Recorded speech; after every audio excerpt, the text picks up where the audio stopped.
They just want you to sit in your chair and go, hip hip hooray,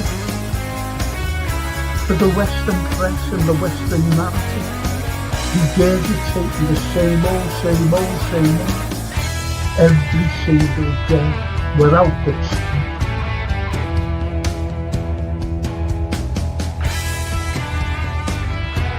Please watch the first series, the first 2 episodes, the second series. Look at that. Absolutely fascinating. And it was the first time the Beatles had really stopped being semi-professional almost.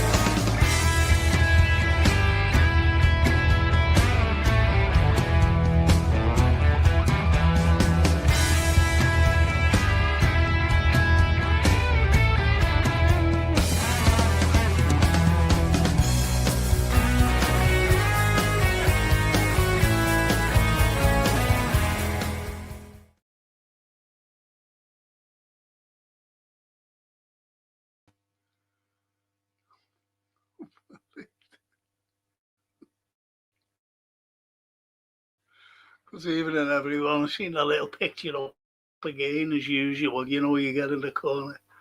But anyway, good evening, everybody. It's what we're doing tonight is the history of literature, because Anthony and I were talking to each other today, and I said, history just come into it. You know, our own history, national history, and international history into the history of literature, because it does, and it's only what you say on there, to be honest, and we try to answer the questions or the comments, even if you ask a question, you know, we try to answer them. That's basically what it's all about. Anyway, so before we start, I've got to thank these wonderful people, Gap Painting Services, for sponsoring the Frank Carlyle show. They're fully time served. They're fully insured, just in case anything happens. Just in case anything happens, you're covered because of their insurance. They're not cowboys. These are proper decorators. They're fully time served. They're absolutely brilliant, because we've had enough of cowboys in our lifetime where they fuck up a job, and you've got to get someone else in, proper people. So anyway, that's Gap Painting Services, sponsors of every single Frank Carlyle podcast. Gap Painting Services. And I was going to do this. You know, I might just add a little couple of things here. And I want to add this, actually, later on. I want to have a look at this, which is fantastic, to be honest. Just a couple of pictures, if you know what I mean. Just a couple of pictures. And that's where we grew up. It's incredible, isn't it? You wouldn't believe it. What year was that? Just after the war. Let's see. 56. Well, 11 years after the war. Still this. Anyway, that's another story for another time. Another story. What's RZ? That says, Swami Frank, do we as a society give the influence of the French Revolution enough credit, and now a profoundly challenge traditional notions of authority? No, we don't, but I do. I've always said it. That's why Napoleon was one of my great military leaders. I've got 5 of them, and Napoleon's right there with them.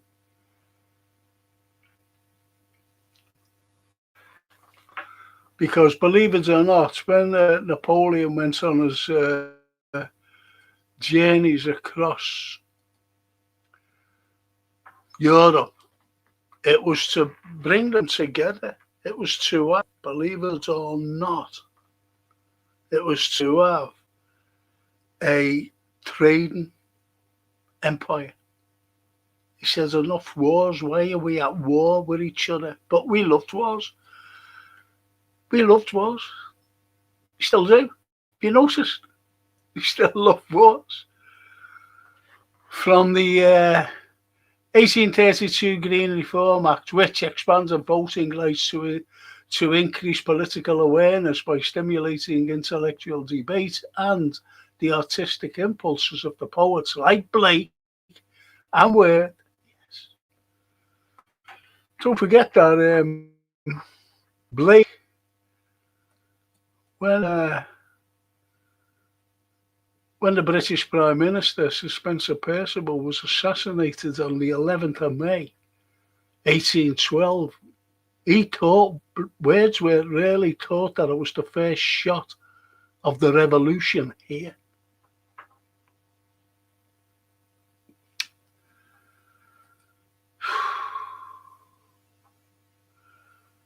And as it carries on by saying, from this, Napoleon was able to mould and set the foundation in the fields of law, the arts, government, civil reform, creating basic civil rights, freedom of religion, hospitals and orphanages. That's some shelter. Wow. That's spot on as well. I've always said it, given a lecture about him. Absolutely bang on there at that. Bang on. Really. And we all made Dennis Papa all the way from Florida, Tampa, Florida, where it's still warm and nice and loads of alligators and, come and you can feed the alligators. But a couple of neighbours you don't like. But anyway, that's good evening, Dennis. Hope you're well, fella. I haven't seen you for ages. And Gary Rigby, evening, Frank. I don't love wars, but I'll fight for Liverpool. Don't like them myself. I'll fight for Liverpool. But you're right there. That's a great comment, actually. That's a wonderful comment. I'll fight for Liverpool. Yes. I'm going to bring in my old mate here today. We had a great little chat today. And there he is. Hey, Anthony. Good evening, Frank. Good evening. Good evening, one and all. And Gary, you do fight for Liverpool. Believe me, I've been privileged to listen to your comments and your dialogue with Frank. You do fight for Liverpool. Fighting is not always about picking up a stick and hitting someone with it. No. But we all stuck together, didn't we? In the 80s with the managed decline. And I've always said, Anthony, that football, even Everton, I'm not no disrespect to Everton when I just said that, even Everton. But Everton were very good then. They won the league, they were really there. They were up there at the top, same as Liverpool. Absolutely. And that saved us from apathy, didn't it? That saved us. That saved the city from apathy. It does because we're all human beings, whether they're red, blue, or obviously over the side of the river, white. It's no coincidence that they're the colours of the flag. But yeah, I think when the chips are down, when there's something threatening or horrendous has happened, Merseyside people, Liverpool people just unite. And that's what it's about. That's the beauty of it. It's in the blood, whether you're red, blue, or whatever. Even Dickens said it, didn't he? Dickens has actually said it when he was on his journeys and he came up here and he looked at the people of Liverpool and, the ordinary citizens. And he said, they come to me the poor, the very poor, yet they come to hear me speak when when he'd give us penny Yes. talks at the St. James's Hall. And he said, it's what's it he said? I'll have to paraphrase, I'm sorry. He actually said, I appreciate the citizens for actually coming to see me. That's what he said. Yeah. I appreciate it. So, and he loved Liverpool, didn't he? He said the original Adelphi Hotel was the finest in the world, and he loved it. Yeah, absolutely. And he was inspired greatly by all his visits here. And He we was. we know for the consequences of his inspiration, you know. And you a couple of months ago, a couple of weeks ago, you drew great attention to his habitual journeys in Liverpool. You just wander, just sit with a little book or whatever and observe, and then up Observe. on Everton Brow, sitting on the bench, eating his mince, you know. Overlooking the city that became a part of the keynote fifth chapter of Hard Times. Yeah, What you read is what you read. It's Liverpool. He's looking at Liverpool. Exactly. yeah, yeah, Exactly. What what he's observing, and it's yeah, written in word in the keynote fifth chapter of Hard Times. yeah. Bang on there. Bang on. What do you think Mm, of this? Look, that's it. Merci, Monsieur Frank. Look forward to your night about Napoleon, a great man who has had his reputation attempted to be diminished by ignorance. You're absolutely right, Adet. You're yeah, absolutely right because, see, look, with history, it was Leo Tolstoy said, didn't he? History would be a wonderful thing if it was true. What he was actually saying was what you read, you're not reading the truth because propaganda has been with us for centuries, centuries. And so, Napoleon was the bad dude. He was the bad fella. He yeah, was the baddie, and he wasn't. He was a great man. He had enough. He had enough of the French Revolution and his own citizens, his own people being executed. People just think that it was the aristocracy who was being guillotined. It was happening all over France, and it wasn't just the ordinary. Wasn't I'm sorry, it wasn't just the aristocracy. It was ordinary people as well, and he was fuming at that. And he made up that he just said, "I've had enough of this." And then he went out. He never went to wars. He never really went out to wars. And what he did for the soldiers was exemplary. Exemplary. And he wanted them very smart as well. That's why he invented the buttons on the sleeve, because they were always like that. So he said, and, I don't want any of this. I don't want any of this. So he put buttons on the sleeve so he wouldn't do that. You see? and the And he canned food. invented, canned food. He invented the tin, because he didn't like his soldiers foraging. He said, my soldiers foraging for food. So he had these carts made full of tin food. Incredible what he did. And even the flaps on the backs of the hats to keep the sun off their neck. And he had those tall trees planted that you see in France today to keep, for the shade against the sun. And they were for the soldiers. He was an incredible man. Incredible. Yeah.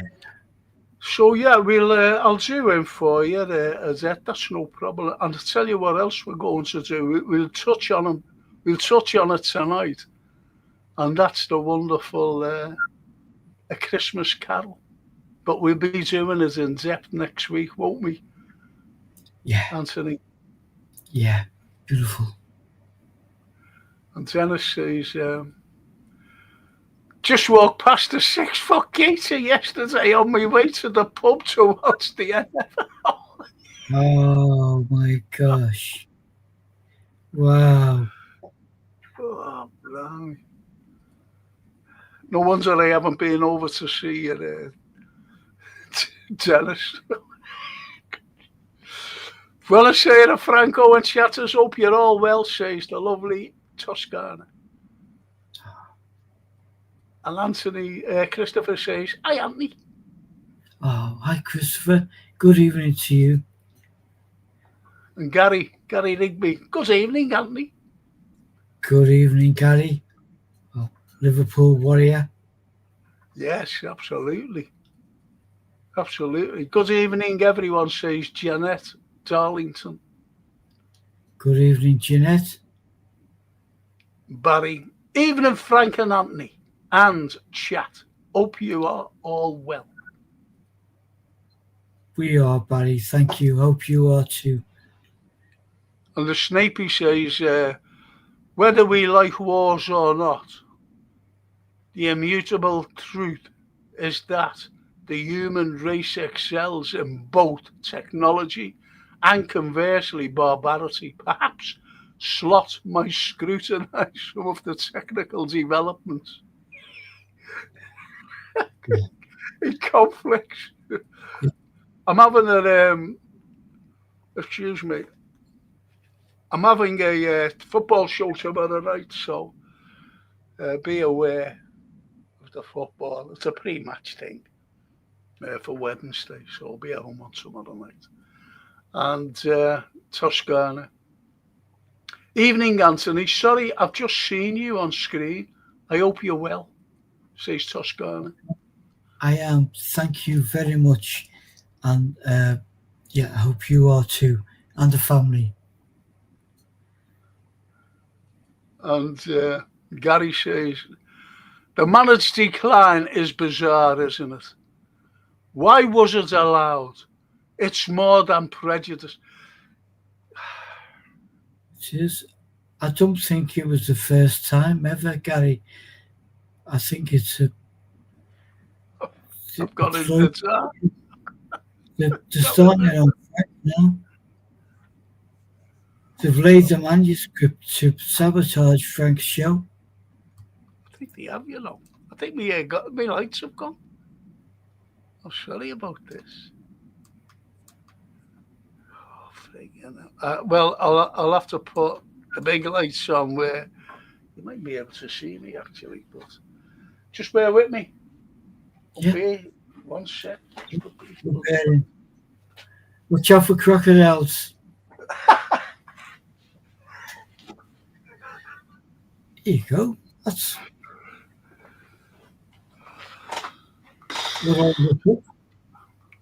how's that now? But as Gary says, the marriage decline is bizarre. It was because, look, Gary, what has happened? What has happened? I'm sorry about this.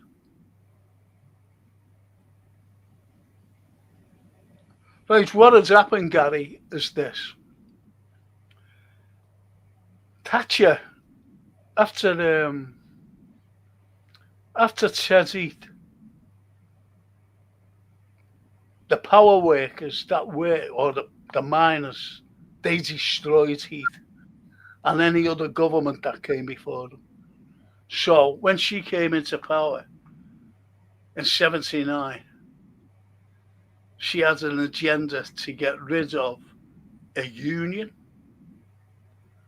a city, and a council. That was her 3 main topics: a union, a city, and a council. Now, she picked Lambeth Council because she says we'd have to have something in the south rather than just focusing on the north, rather focusing on them. She picked the miners, and this was her goal, to destroy the miners, because she just couldn't go after the miners. That's why she picked a council, and then she picked a city like Liverpool, because Liverpool still is a socialist city, and she hated socialism. She hated it. She hated anything to do with any sort of socialism. So she looked at Liverpool as a threat, and she also looked at Liverpool as no conservative. I think there was one conservative MP. So she says, we'll destroy Liverpool. And the managed decline was a precursor to anyone. I could give you an example today, but just let me finish on this. To anyone who dares to question their authority, if you question, this will happen to you, managed decline. That was it. Eyre and Geoffrey Howe, the deputy leader, that was their goal. Not just Liverpool, but any other city. It's like today. If you go against Trump, what Trump comes out and says, if you don't comply with us, we're going to put tariffs and sanctions on you. These are two different countries, by the way. We will put tariffs on you. So it was like Thatcher, what Thatcher was doing. You go against us and we'll manage to decline your particular city. But she neglected the north anyway. When conservatives get in, they've always neglected the north. But unfortunately, over the years, the north has been neglected also by the Labour Party. So I hope I try to put that straight for you, Gary. Yeah. And that's the beauty of it, because there's a sense of spirit which you can't manage to decline. Certainly in the north, and when days were good, we were united with the rest of the north of England, and Newcastle and the like. Same fight. It's shocking. It really was shocking. See, you had to comply with what they were saying. You had to bring in MPs. You had to vote for their MPs who you didn't like anyway. They meant nothing to you. And this is what they were saying. Yeah. And doing. But anyway, as that says, pardon monsieur, Frank and Anthony, talking about football. But I also give credit to people like Shankly, Paisley, Klopp. Why? As outsiders, they learned to and respected and fought for the city and its culture. Yeah. Listen to me tomorrow night, please. That's it. Please join me tomorrow night at 7:00, because I'm going to get a lot of things off my chest about our football team and about the coaching staff. The French army, says Christopher, has a lot better kit than the Redcoats, packs and food. Yes, Christopher, absolutely. Good shout. And reading about Klopp and Zepp, we have thought we would get a man who was so versed, passionate and engaged in the city and so aware of its political and social battle in the face of adversity? No. And that's why they all said that he was like Shankly. Yes. Almost immediately, wasn't it? Yeah, right away. Right away, they compared him to the great Shanks. Yeah, and it was when he would deliberately start releasing statements when prompted by press, mainly Southern press, to say, I am always to the left. I have no allegiance to the right, No. and that was a big thing for Liverpool people, football fans, yes, generally, but in terms of the city, that was like, good lad. Yeah.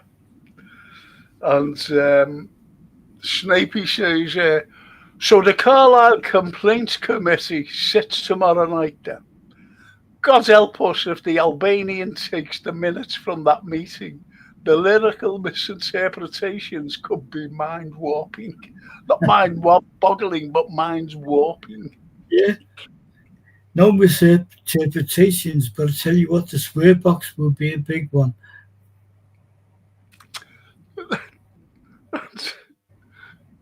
That's it, he says.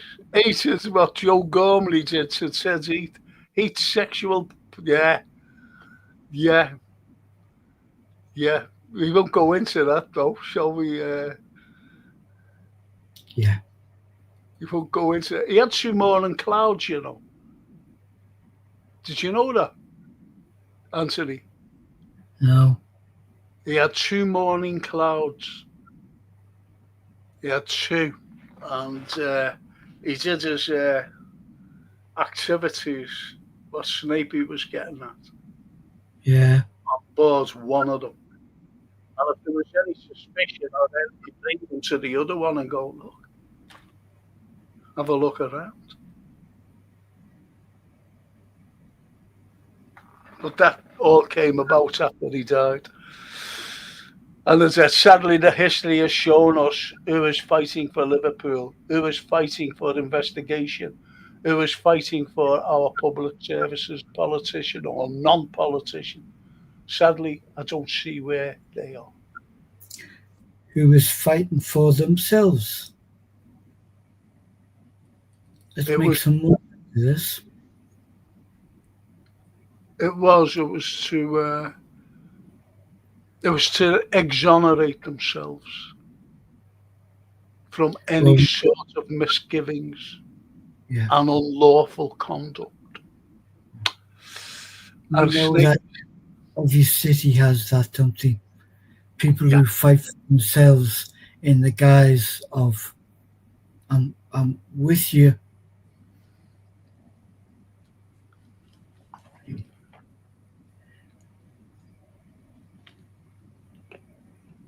I thought you were carrying on then.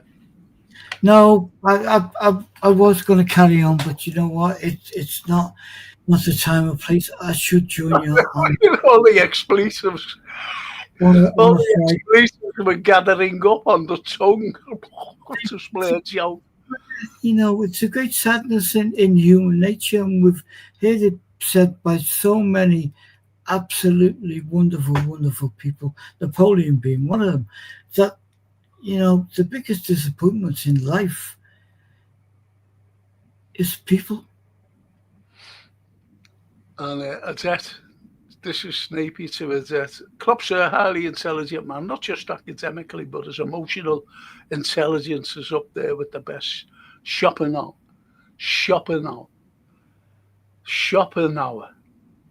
was one of his favourites. I don't know a Schopenhauer, I'll be honest. I haven't a clue the man is. But I'll go on your word there, Snapey. And merci, Frank. Look forward to it. Thank you. Glad you are well, Monsieur Anthony. Thank you. Odette, thank you so much. Thank you for your input. And she says, Mr. Snapey, totally agree. A young Ricky Tomlinson when he was a union rep. There you go. Yes, absolutely. Yeah, no, I felt that. I can't get over me here. I'll have to get a new bloody lamp. Yeah, it's gone. It's gone on me. My lamp has gone. Wow. Oh. Anyway, my old mate Stephen Mulholland. The worst thing happens in the 80s when the dismantling of the Merseyside County Council, cheapest bus fares, and on 10 pence on Merseyrail on bank holiday Mondays. Well, we got rid of them, didn't you, Steve? We got rid of that. I let my dad's football programme from the 60s, 70s, and 80s to a neighbour. He said that he wasn't born then, says Janet. And that's it. I've always said, people, when I've criticised this man who's in charge of Liverpool Football Club, when I've criticised him, I've been told to support another club. And he come out with a Shankly quote, which, he said, if you can't support us, if you support us, I don't know, well, don't support us when we lose. He never ever said that. He never ever said that. And why people put that stupid post up is because they've got nothing to say. They've got nothing to back themselves up, so they just put a quote up. You just put a quote up. It's as simple as that. And as that says, Monsieur Anthony, I understand your frustration. A city that went through so much, the centre for music, arts and architecture, so much culture just allowed to wither. It isn't right, gentlemen. Wow. No, it's not right out there. It's not right for any city that they be targeted in such a way. But I think the thing that Frank and I have loved since our friendship began in the company of other like-minded people, not planned, but a shared just love of the city and what it's achieved and what it will continue to achieve, much to the disrespect of powers that be. Liverpool has long had a spirit and a voice, long before Frank and I were born. But we are kind of glad to be born in the middle of this spirit. You see, what it is as well as Anthony is this. We didn't get our city status until 1880. 1880. And what you've got is the jealousy then. There was more millionaires living in Liverpool in the mid-19th century than anywhere else in the, especially in the 1840s, than anywhere else in the world. And we were so powerful as a port in everything. So powerful. We had abolitionists, the likes of the wonderful Roscoe. And we had a Dr. Curry as well. Now, a Dr. Curry, he went out, and he was a proper doctor, medical. And he went out, treating these people, treating the people who were being harassed and beaten up by gangs, who were, who were anti-abolitionists. And what you've got to look at about the slave trade is that it was a sad reflection on life. A sad reflection on life because people were terrified. They lived hand to mouth, as you know. And when they thought that the slave trade was ending with these abolitionists, they just beat them up because they said, we're going to be out of work. What are we going to do? Because of the goods coming in from the slave trade. Right? That's what they was thinking. So they went about beating up people. You leap a few years to the American Civil War, and it was supposed to be that Liverpool supported the rebels. You know, I have to say the rebels. That's what they were called, the Confederates. And you even had a Confederate consul here in Abercrombie Square. You had it here, and the people were supporting the Confederates simply because of cotton. They said if the cotton doesn't come in, we're out of work again. We'll be out of work. Don't forget, you know, in this time period, in the 1800s, you were living hand to mouth. You were living hand to mouth. So if you came out of work for some reason, you starved. You couldn't maintain anything, especially if you had a family. And this is why they were so adamant to support the Confederates. And the irony is this. The North, you're not going to believe this, the North, you know, the Union of America, they were sending over clothes and food parcels to the people of Liverpool. Did you know that? And yet they were supporting the South because of the cotton. But little did they know that the country looked towards, because of the cotton business, they looked towards Egypt and India. So we were getting the cotton from them besides, but it cut their markets as well. The Civil War cut their cotton market, the American cotton market. It didn't have to deplete what they were sending through. You know, I'll give you an example. Instead of sending 5 bales of cotton, they were only sending a quarter of a bale. Do you get me? Yeah.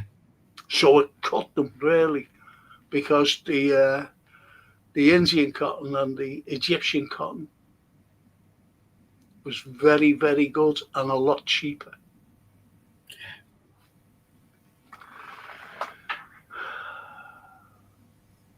Right, let's see what these people have been saying.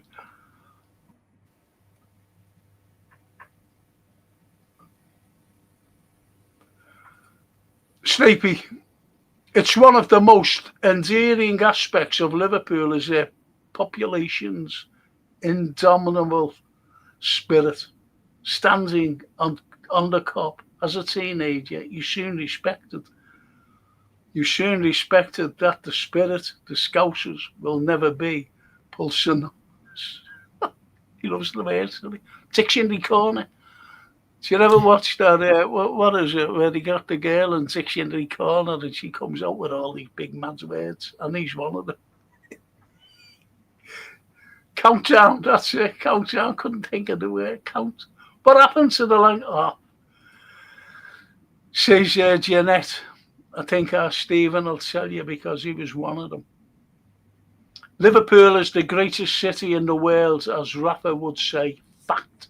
Thank you. Thanks. Bye. Says Retro LFC. Are you Retro?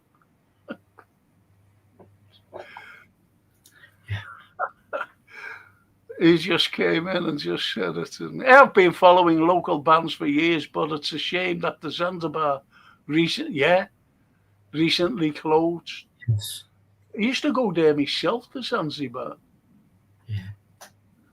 Yeah. I love this city. It says simply mind-blowing. If it was in France, it would blow Paris away. It would have the investment, the respect and majesty that it truly deserves. Do you know, I was filming down at on the Strand. I was between the Liver Building and the Maritime Museum. I was between those. And a fella came up to me, an old friend of mine, came up to me. And I just stopped filming. You know, another take or whatever it was. Anyway, he came up to me. And he said, "Are you Frank?" I said, "Are you? How are you?" You know. And he looked over at the strand, and it was spotless.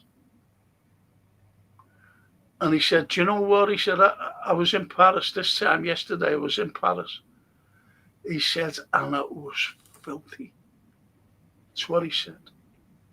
He says, and I'm just looking now at the strand there. I mentioned a fellow the other day by a fellow by the name of Neil McCoy.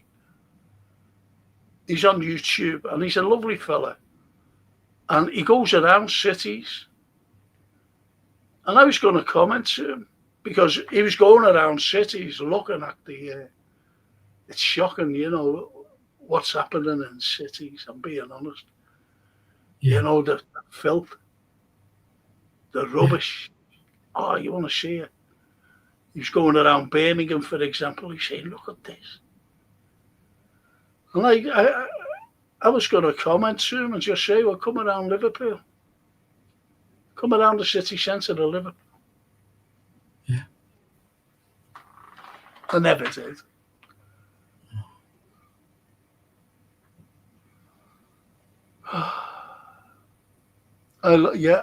She said, "A majesty that it truly deserves." Yeah, of course. I understood what you said.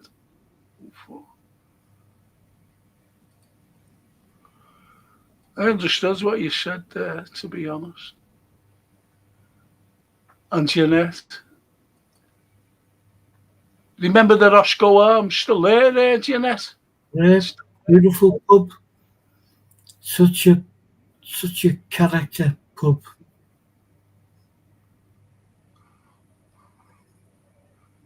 There's Retro LFC.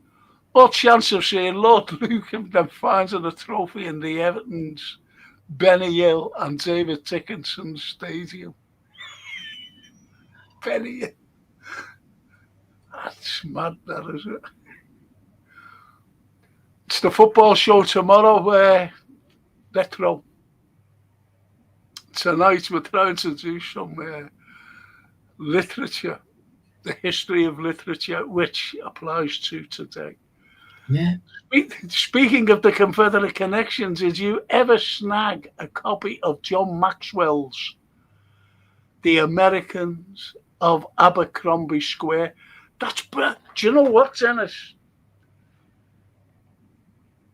If I'm okay, do you know what? I would have loved to have brought you up to Abercrombie Square. I'm telling you now, because you'd be amazed what I'd show you about the Confederacy. Unless you've been there yourself, I don't know. Because you had John, didn't you? You had John one night. John was on talking about that book. I was lucky enough to yeah, he was. The Americans of Abercrombie Square. But I can show you something that you go, wow. Wow. Yeah. You know what I mean? It's very impressive. And it's only what we did, by the way. 2 artists. But we don't know their bloody names. But they were American artists. And not American. They were a Liverpool artist at the art school. He went and did something. Did he? That was incredible. Wow. Incredible what they did. And it's still there today. I brought many people. I brought in Americans. And they've just, the jaws just dropped and went, wow. Wow. That's all. That's all he was saying. Wow. Our Americans. So Dennis would be absolutely delighted. I know he comes over and plays in the Cavern, Dennis, Yeah, no, I knew. I was lucky enough to be on your show one night when Dennis was on. It was wonderful to listen. Yeah, because he comes over every year. Loves playing at the Cavern. Yeah. Loves the Beatles. It's- Anyway, when he comes over again next year, and I'm well enough, I'll bring him up to Abercrombie's. Yeah. And does Liverpool have a trade ambassador? I see so much potential if we had the right people to sell the city. No, we don't have it. We need politicians with a brain. Should the Metro Mayor not be doing this? I know Steve Rotherham. I know him well, actually. And I think he tries, I think he tries. I was asked once to go and give a lecture in America, a series of lectures in America, go around America to different. One was to New York, another one was to Chicago, one was down at San Francisco. And I said, I can't, I'm working. Can you do it in the summer? I said, no. Excuse me. I said, no, I can't just like up and leave and go. But that was me. I could, now, I couldn't even do it now. And TW says, evening, Frank, Anthony, and chat. TW. Evening, TW. And Gary Rigby says, Montbank is my favourite word. I use it when I want to sound clever.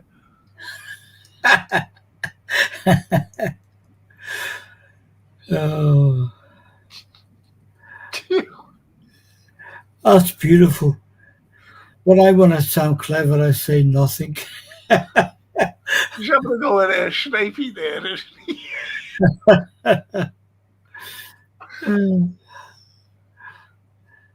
I used to go to the Lomax in the 90s. Yeah, been there as well.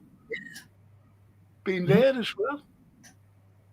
And she says, like and subscribe, please. I've got one like up there, unfortunately. And I remember the cassette. Yeah, the cassette's still there. Still there, still going. Still legend. Still sacred ground. And Gary says, Billy Moore makes a show of Liverpool with his negative comments. I don't know him. I haven't a clue who he is. No, I don't know him either. Billy Moore, I haven't a clue. There's a few of them, Gary, and we can all go on. Frank and I have met and shared the company of some tremendously not very nice people, but you don't want to fill your world full of that. There's lots of good stuff. Lots and lots and lots of good stuff. Oh, there's my old mate, Carol Whitfield Loftus. Just caught up with you on YouTube talking about the heroes and villains. Fascinating stuff about Dr. Connolly. Had to leave it, but I'll be back again tomorrow. Hope you're well, Frankie, and we must catch up again. Absolutely, Carol. Kaz, me little old mate. Yeah, lovely lady.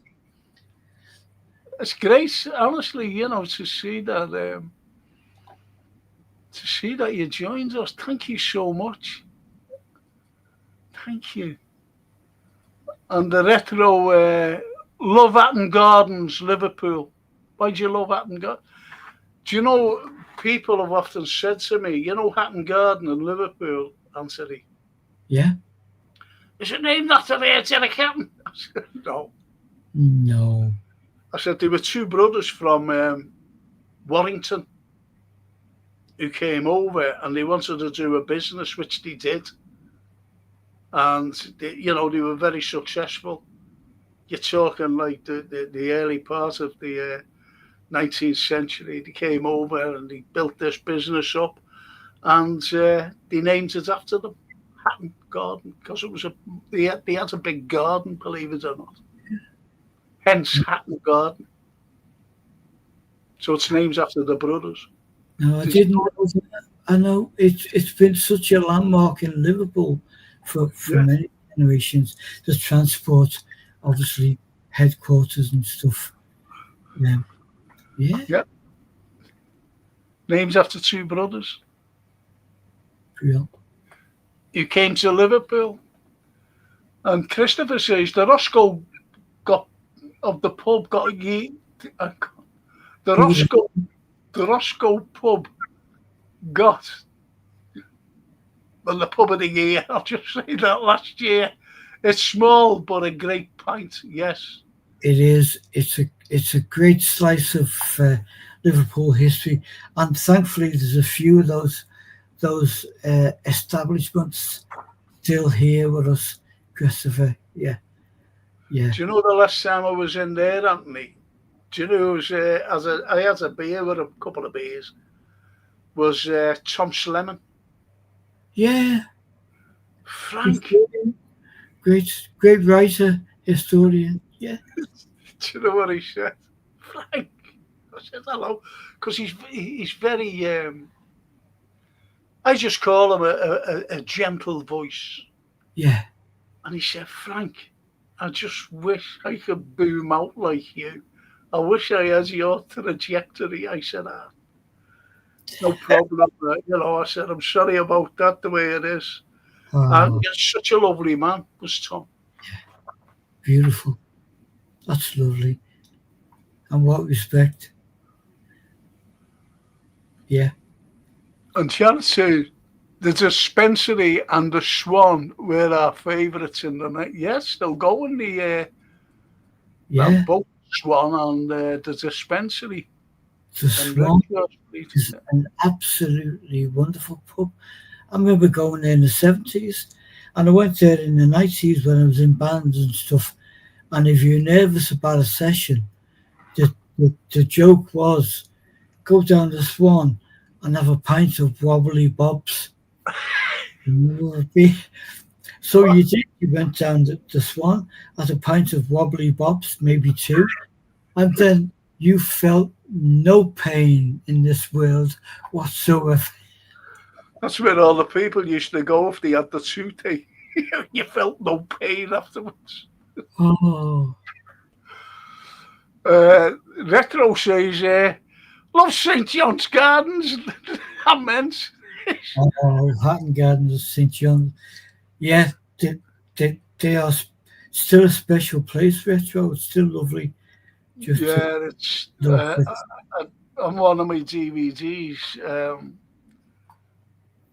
historical DVDs. I always remember it was lovely. It was a lovely summer's day, and you see me, standing there talking, and you see all these mothers, sitting down, and little kids, running about. Oh, it was great. And I said, little did they know that there's some history below their feet. And that included the parents as well, all the lovely mums, We were Lots of, looking at who brought the kids out, yeah, to play around St John's Gardens. I think lots of people would not realise the history there. The 2000 French soldiers, prisoners who were buried there. And Snapey, few, if any, city can match the maritime majesty of the Mersey. The Manx have a canal and Salford Quays. David and Goliath springs to mind more widely, though Liverpool architectural splendour, mesmeric. It is actually. I'm glad you said that, Snapey. I really am, because I think coming from you, uh, you're an adopted Scouser anyway, but coming from you nevertheless is wonderful, because we do have wonderful architecture. And my Auntie Jenny met Uncle Sam at Burtonwood, Well, that's where all the Americans were stationed, weren't they, during the war, Janet? That's where they all were. The Kismet, the Kaza, where are the places on a night out, yeah? Where the places on a night, yeah? Yeah. The Kismet was the only place you could get a drink after hours. And I mean after hours is like after 11:30. No, not like 4 o'clock in the morning, but yeah, yeah, yeah, And Gary carries on by saying the dispensary was called the Grapes back then. Yes, it was. yeah. Ah, Yeah, there's he. Oh, look at him. Hiya, Eddie, mate. Do you know what? I often mention you, Eddie, even on here. You've heard me saying, haven't you, Anthony, about, a very, very good friend of mine. And I've been calling him for 50 years, Tommy. The last time I met him was with his lovely wife, Teresa. Teresa came from where I came from as well, neighbours we were. And we were me and Francine were in Sainsbury's. And anyway, I seen them and I went, all right, Teresa, give her a little hug and a kiss. All right, Tommy, lads, how are you? Anyway, should see the look in that, Francine. And she said to me, Dad, it's Eddie.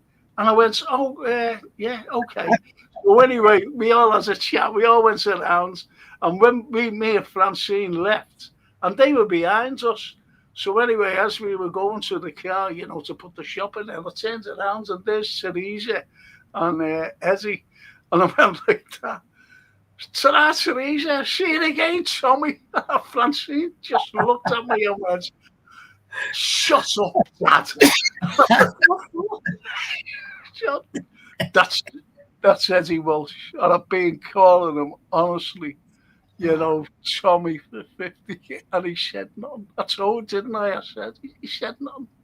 He never ever said, no, it's all right, my name's Eddie. Brilliant. Absolutely brilliant. Give me love to all the Welshes, Eddie, and lovely Teresa. I like the beehive in town. Reeks of history, says Snape. yeah. Don't forget there's two, isn't it? The two beehives. One in Paradise Street and one in Mount Pleasant. Right, yeah, but it's the Paradise Street is what I think of, and then the other hidden gem where you and I separately used to meet. Ardino was the one in the side street, wasn't Yes. it? Carnarvon Castle. Yes, the Carnarvon Castle. Unchanged for years. It hasn't changed, does it? It's and it's an unusual name, isn't it? The Carnarvon Castle. Right in the middle of Liverpool, yeah. It's just nuts. I don't know why it's called that. Freddie, remember Freddie O'Connor? Yeah. And he knew everything about every pub because he wrote a book about it, didn't he, Freddie? Pub in every corner. Oh, what a sad loss. Wonderful, wonderful, kind-hearted, big-hearted person. Yeah. Absolutely. Got to replay. As he says, I've changed my name to Tommy now. Good evening, Tommy. It's a great name. But it wasn't only it. There was another fella as well. There was another fella, and I was calling him Joe for years, and he never ever said anything. And he said, my name's Mick. One day he just said, my name's Mick in Bowl Street. And I went, oh, is it? Name's the same. For teachers for a while, I named Dave. And we were at this place. We were at a gig at the Albert Dock, and the organizer, his name was Bill. I kind of knew him from through playing and stuff, and immediately came over, and I'd say, "Lane, this is Bill. Bill, this is Lane," and Lane would say, "Pleasure to meet you, Dave." And from there it went. It's downhill all the way, isn't it? You know the way. It's not. There we have Eddie, Tommy, Bill, Dave, whatever. Gary says, used to be two beehives in town, only one now on Mount Pleasant. Yeah, because they changed the one on Paradise Street. They just changed it completely. Now it's a bloody wine bar. Get away. Yeah, it's completely, and you wouldn't recognise it. That's a shame. Yeah, of course it is. Of course it is. Toscana. I had a tour of Liverpool years ago and I was stunned at the wonderful architecture, even though now listening to these podcasts, I know a lot of it was destroyed, but it's still better than most cities. Thank you, Toscana. Cheers. And Frank and I had a wonderful couple of minutes conversation today, which is about the benefits of inspiration from Italy, from all across the continents, which came back and found its way into some of the most outstanding Liverpool architecture. You know, that's why that plateau, when you come out of Lime Street and you're there facing St. George's Hall, it's just... Christopher said, I didn't know that the dispensary was called the Grapes. I thought the Grapes was the big house, but both good pubs. No, the big house has always been the Vines. Yeah. Always, Christopher, mate. There's another little grape towards the Anglican Cathedral. There's a little grapes kind of... Yeah, it's a little grapes there tucked in. Lovely boozer. We'd only get about 20 of us in there, but that's all you need. That's all we need. To keep warm in this weather, that's all you need. Huddle up. Huddle up. I'd love to see that book, Anthony. I can still name a lot of old pubs long gone. The thing is, I used to have a copy of it, and it was signed to me by Freddie, because Freddie was a good friend of mine. The unfortunate thing is, you know, you lend it out and you never get it back. Yeah. He wrote another book, Gary, which is available. I've got it on, and I will dig them out for next time Frank and I meet. There's a lot of wonderful local books, but it's all came tumbling down. You're talking about? Yes, I am. Yeah, you can actually get that still on, if you're lucky, on eBay. Yeah, I've got a copy somewhere here. I had it and loaned it out, never got it back, and then bought it again on eBay a couple of years ago, about 4 or 5 years ago. Wonderful, wonderful book. I have got it somewhere, you know. It's that thing for one of your girls, mate. She's going to love me for it. Oh, the Dickens or the Roman one? Well, you know about the Dickens one. Oh my gosh. Yeah, mate. Both the girls would be, Emily would be entranced with that. Yeah. Wow. It's them all in there. Look at the forum I've stood on there. The forum in Roma. It's great, you know. Beautiful. Absolutely brilliant. You've got them all the emperors. There's Caligula, look, as a young lad. Wow. can't see, you see. Wow. It's Caligula. And he, again, is one of the most bad-mouthed leaders. He did not deserve the, the, the horrors that were written about him. Well, do you know his real name was Gaius. Yeah, Gaius. And he got Caligula off the Praetorian Guards because when he was a little lad, running around, they gave him a wooden sword and they gave him a shield and they made these sandals for him. Yeah. Because the Romans wore sandals. Yeah. And they used to see him, fencing in the Praetorian Guards, just messing around with him. And the sandals were called Caligula. Little boots. Little boots. Isn't that fantastic? Yes.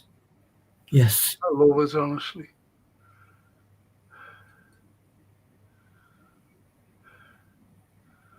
And Gary says, the big house is the vines, yeah. Yeah. Yeah, it says. Yeah, there it is. Thanks, Jace. Wow. Yeah, beautiful. And it's an updated version as well. He is. And what a visionary Frankie was. No, Freddie and Frankie, but they used to walk around the streets and they'd say, that's not going to be here long. No.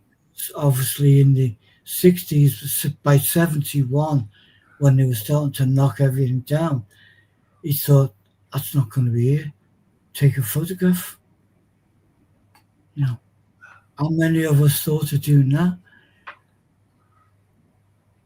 Yeah. Yes. Great Jason, isn't he? Yeah. Yeah. Three amigos. The three amigos. And Snapey says to Toscana, you can amble around town for days and thread the architectural links together. Some sadly is gone, but it doesn't detract from the historical significance. It's brilliant. Isn't that lovely? That is brilliant. Yes. Well done, Snapey. Yeah. Buonasera, Franco and Antonio. Oh, you're all well. Sorry, I'm late. Just got back from the hospital after. We're just absolutely delighted that you're okay, Bella, because we were asking about you last week. Yeah. We were asking about you, I asked Toscana, said if you're are you in touch, tell her that everyone sends our regards, Yeah. And absolutely, you could never be late, Toscana. You're here. What's late? Thank you. It's the Anfield Row. All right, Frankie and Anthony. Look at all the Scottish for you. All right. Anfield. 2 pints for me. The rest of Scottish. There you go. Oh. Definitely no park bench tonight. And Gary says, Wavertree Road on Edgell had loads of pubs on it. Scotland Road, unfortunately, has dissipated into a nothingness with pubs. No. And Christopher says, yeah, it was me getting mixed up probably because whenever I've been out, I've had a few of these fights. That's a and yet Wavertree High Street was just wow, that was just an amazing night out. You wouldn't need to go anywhere else, you'd just go there. Can I show a picture? Yeah. And that was London Road. 56. London Road. Yeah. Thing is with London Road is now there's a few buildings still there today.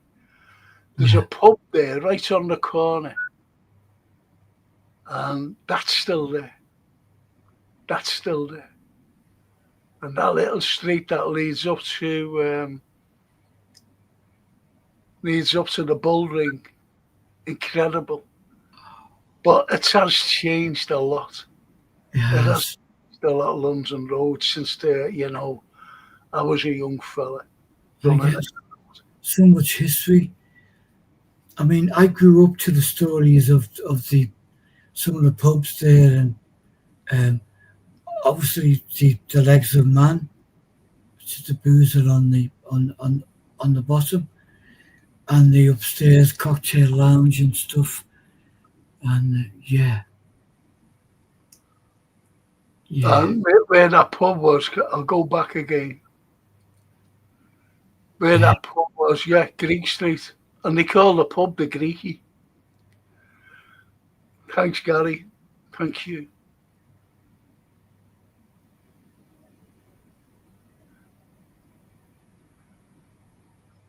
And that's Anfield Street. Frankie and Anthony, I'm just reading a book in Liverpool, The Great War by Stephen McGreal. It's interesting. Okay. Not heard of that one. Thanks, Anfield. Yeah, I'll check that out. Do you know what comes to my mind when you show the old photos of London Road? Go on. It's the one night we were talking history and you mentioned the public gallows on London Road. Yeah, the top. And I thought, what the? Because obviously, wow. Yeah, they had the gibbets up there. Yeah. And they used to hang them. And they used to leave them up for 6 weeks. Wow. To declare any would-be criminal, because what you had crows and everything poking their eyes out. It was horrible. I forgot all about the time, but all the excitement. And we'll come back in the second half, eh? Yeah. It's still there.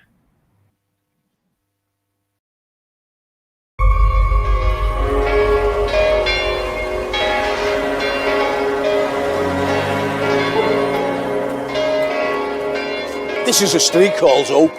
It links two great cathedrals, the Anglican and the Metropolitan Cathedral of Christ the King. And these two fine-looking gentlemen are Archbishop Derek Warlock and the Reverend David Shepherd. You can bring these two buildings together with a street, but how do you bring people together? Well, these two Liverpool heroes did, and this is where we remember them. Of course, great structures can make up a city, but the real heartbeat lies within the people.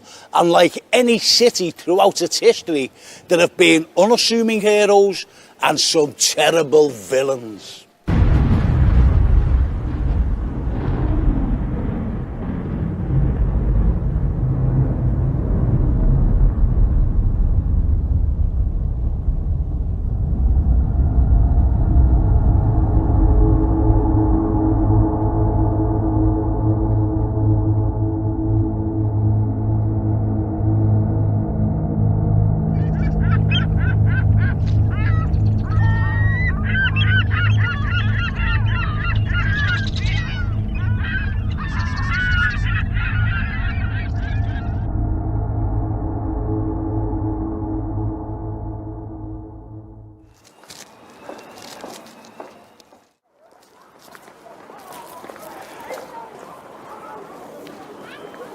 The Albert Dock, full of tourists, full of children playing, being educated by the school trips. Going back to the 19th century, it was a very, very dangerous place to be, and it involved kids as well. Why would children pose such a threat in the 19th century? Charles Dickens, who we mentioned before, stood right here as a special constable observing criminals at work. The criminals under his observation were young boys known as the 40 Thieves. This is how the 40 Thieves did it. They surrounded their hapless victims and they moved in very quickly, taking everything away from them. The victims in some cases were left destitute and ended up in the workhouses. This child gang were like piranha as they homed in on easy prey. But who were the easy prey?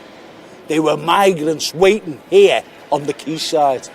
Ironically, from the hope of a better life in the New World, America in particular, to the hardship of workhouses that Dickens himself so deplored. The child gang of the 40 Thieves became the catalyst for Fagin's gang and Oliver Twist. It's hard to imagine that such young boys could ruin the lives of people trying to make a better life for themselves. Isn't it funny the way things turn round? You'd never come here because it was too dangerous. But look at it now. The child gang of the 40 Thieves, therefore, were the ruination of so many people's lives. That's why they're on the list of Liverpool villains.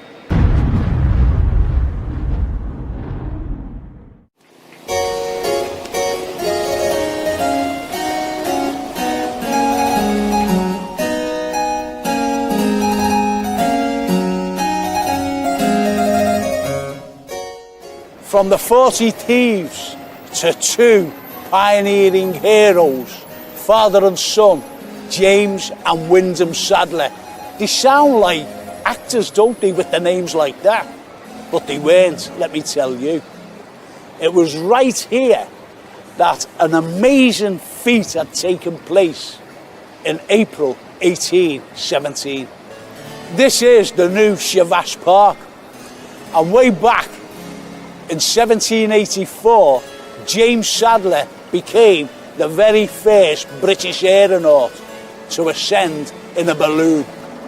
There was one thing that James Sadler wanted to do, and try as he might, he could never do it, and that was cross an expanse of water, because other balloonists, no matter where they came from, wouldn't dare try to cross an expanse of water. James Sadler tried and tried and tried. However, he always failed to cross from Liverpool to Dublin. And getting on in years, he eventually gave up his quest. And his son, Wyndham Sadler, promised his dad. He said, "Dad, I'll do it for you. And I'll do it, and I'll do it now."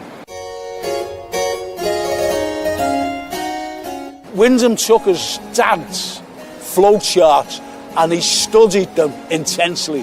And instead of crossing from Liverpool to Dublin and failing, Wyndham decided to cross from Dublin to Liverpool.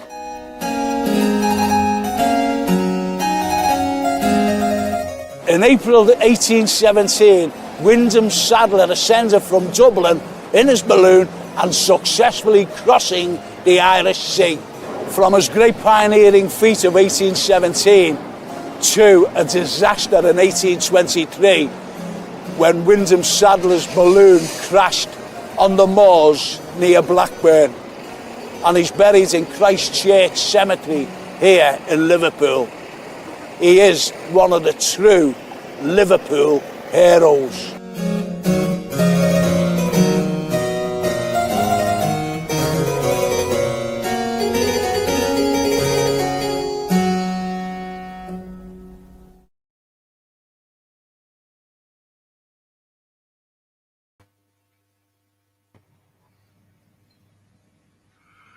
I'm bloody freezing. I'm freezing. Throw my coats on. Anyway, what did you think of that? I think Especially Wyndham Sadler. really it's a great way to close that the footage, because he's a hero that we've returned to many times on the program, on the show. Yeah, lovely. Father and son.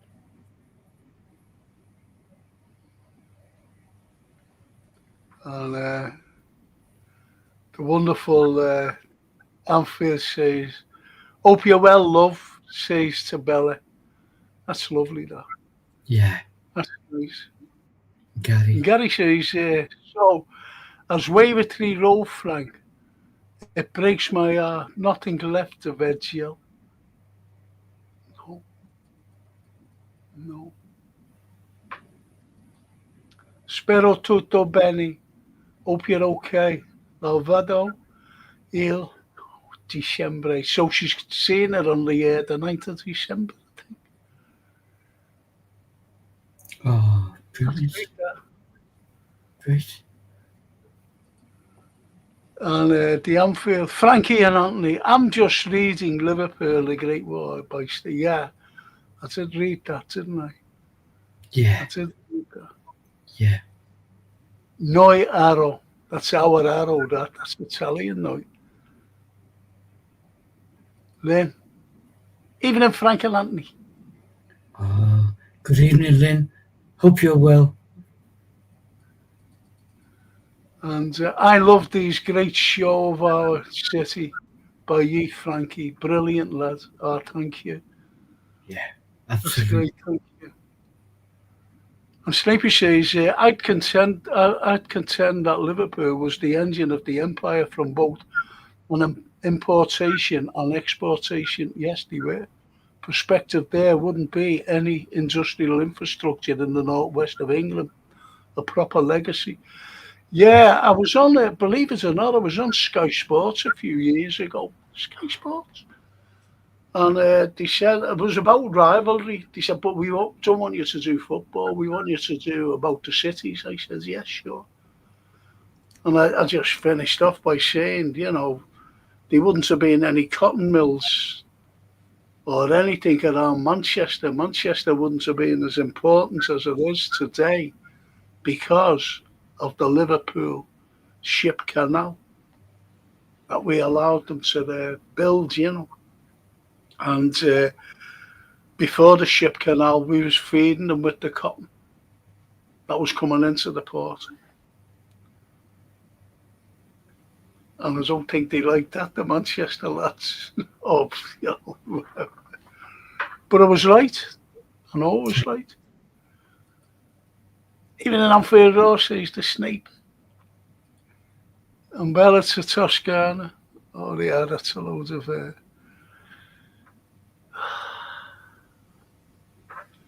So it's good, isn't it, the way, we mentioned Dickens before. Yeah. We mentioned Dickens before. And it's the way that we look at things within literature. It's just the way we look at it. And people, it's like, dare I say, a Christmas carol. Yeah. And I've got to say this. I have to say this. If you look at a Christmas carol, we'll talk about this more in depth, as you know, next week. People read the story. No, I'm not talking about our people on here.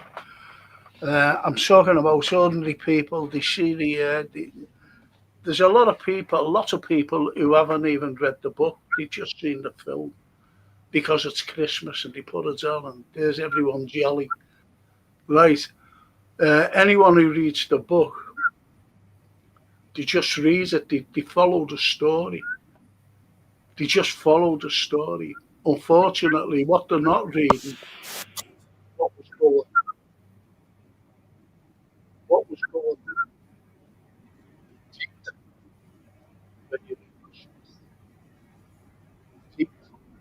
even Marley's ghost when he comes in with all the chains Yeah.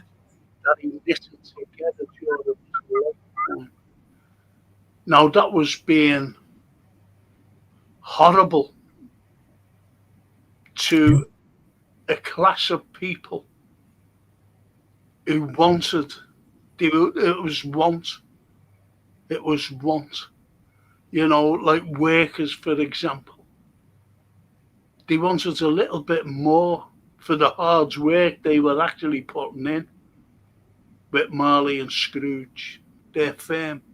but they wouldn't give them anything, and they were struggling with their families. Yeah. They were struggling, and that's where he was knitting all this chains in his life. Yeah. And he had them for for eternity. He Yeah. had them for eternity in death. And when you look at it and you see the people who he ignored, who he walked past, who he shunned, who he wouldn't give a penny to. I'm talking about Marley here. See, people don't look at that No. when you read the book. And No. that's why I never read adaptations. Go ahead, sorry. No, I was just going to say that's in a big part the genius of Dickens, really, because anyone who does read it or even watches the film, on a superficial level or on a deeper level, he's saying, your evilness, it's not just recognized in lifetime. It's eternity is that thing. You will carry the curse of you being such a horrible person for forever. The absolute visual of hell, you know, brilliant, love it.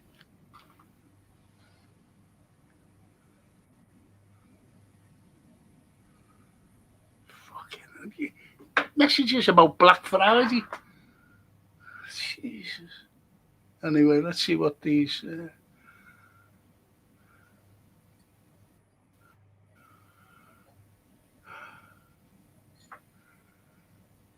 Excuse me. And Gary says, I agree, Snipey. This is about, like it was the hub. I've always said it. I've always said about Liverpool being the hub of, I don't like calling empire. I hate empires. I hate colonialism, But anyway, nevertheless, it was the hub of the whole of the empire, Liverpool. And I said, London was just the capital in name. Yet we were called the second city of the empire. Yeah. And look what happens, and we still never got our city status until 1880 of Disraeli. And that's why Disraeli didn't like Liverpool, by the way. He hated the Irish. Did you know that? I knew there was a reason why, which you will enlighten us in a minute, but I knew he didn't give us the status out of the goodness of his heart. He gave us the status because someone else let it be known that they were going to. I'll tell you what Disraeli says in 1836 about the Irish. Okay. Yeah. This is 1836. And I haven't got my reading glasses with me, but I'll try and read anyway. The Irish hate our free isle. They hate our order, our civilization, our enterprising industry, our sustained courage, our decorous liberty, our pure religion. This wild and reckless, indolent, uncertain and superstitious race have no sympathy with the English character. Their fair ideal of human felicity is an alternation of clannish broils and coarse idolatry. Their history describes an unbroken circle of bigotry and blood. That's what Disraeli said about the Irish. Horror. And we've got a statue up on St. George's Hall on the steps there. And at the time, there was 80% of people living in Liverpool with Irish blood. Irish descent. Yeah. And because he's only there because he gave us our city status, but he gave it out of spite. Because Disraeli, he abhorred Gladstone. And Gladstone, he knew that Gladstone was going to give finally the city status to Liverpool, because he'd been screaming, where's the city status for Liverpool? Anyway, he knew that he was going to give it as soon as he took office in 1880. So when he was leaving, he gave the city status. So it wasn't really, it was malice to give us the city status, rather than, if he deserves city status, that should have happened decades before. Yeah. I'd say a century before, not decades, a century. Yeah.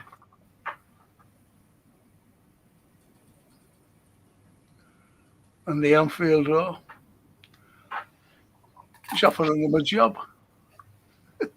Pick of a job this week. Blue engineering bricks, wet, heavier than cast iron on a painter lay. And he offered him a job if he wants it. And he said, laters. The Snape. Literacy has been denied to a lot of people simply to propagate subservience amongst the masses.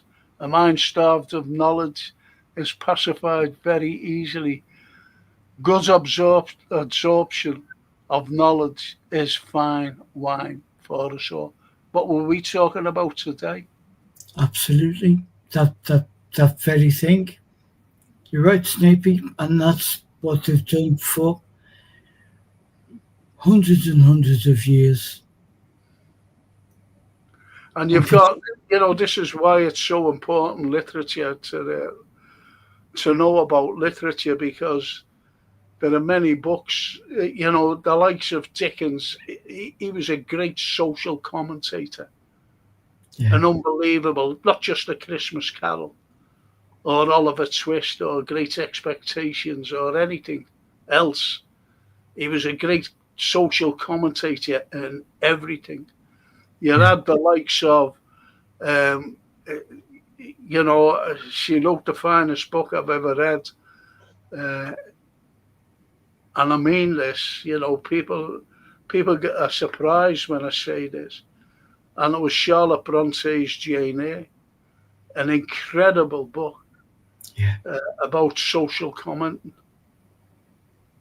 Yeah, and also equalities, women and men, which has been touched on by Mary Wollstonecraft, but not widely acknowledged or promoted or put out there, and Mary Shelley tried in her way, but it was out of all the female authors, really, when you evaluate what they were saying and the message that they were putting out to not only to other women but to other people who were suffering the unfortunate disparages between the class system, then that was just majestic. It was.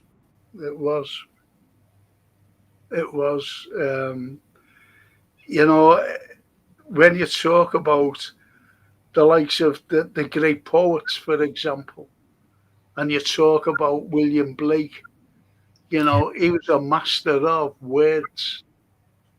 He was a master of painting. People forget about that. Yeah. It's like Da Vinci. He was a master. Yeah. A master. He was a great visionary. You look at the wonderful H.G. Wells and the visionary out of him, and he predicted everything. But the greatest of all was George Orwell.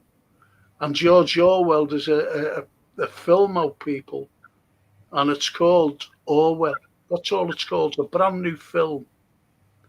And the narrator is a Liverpool-born actor, and a great actor at that, and his name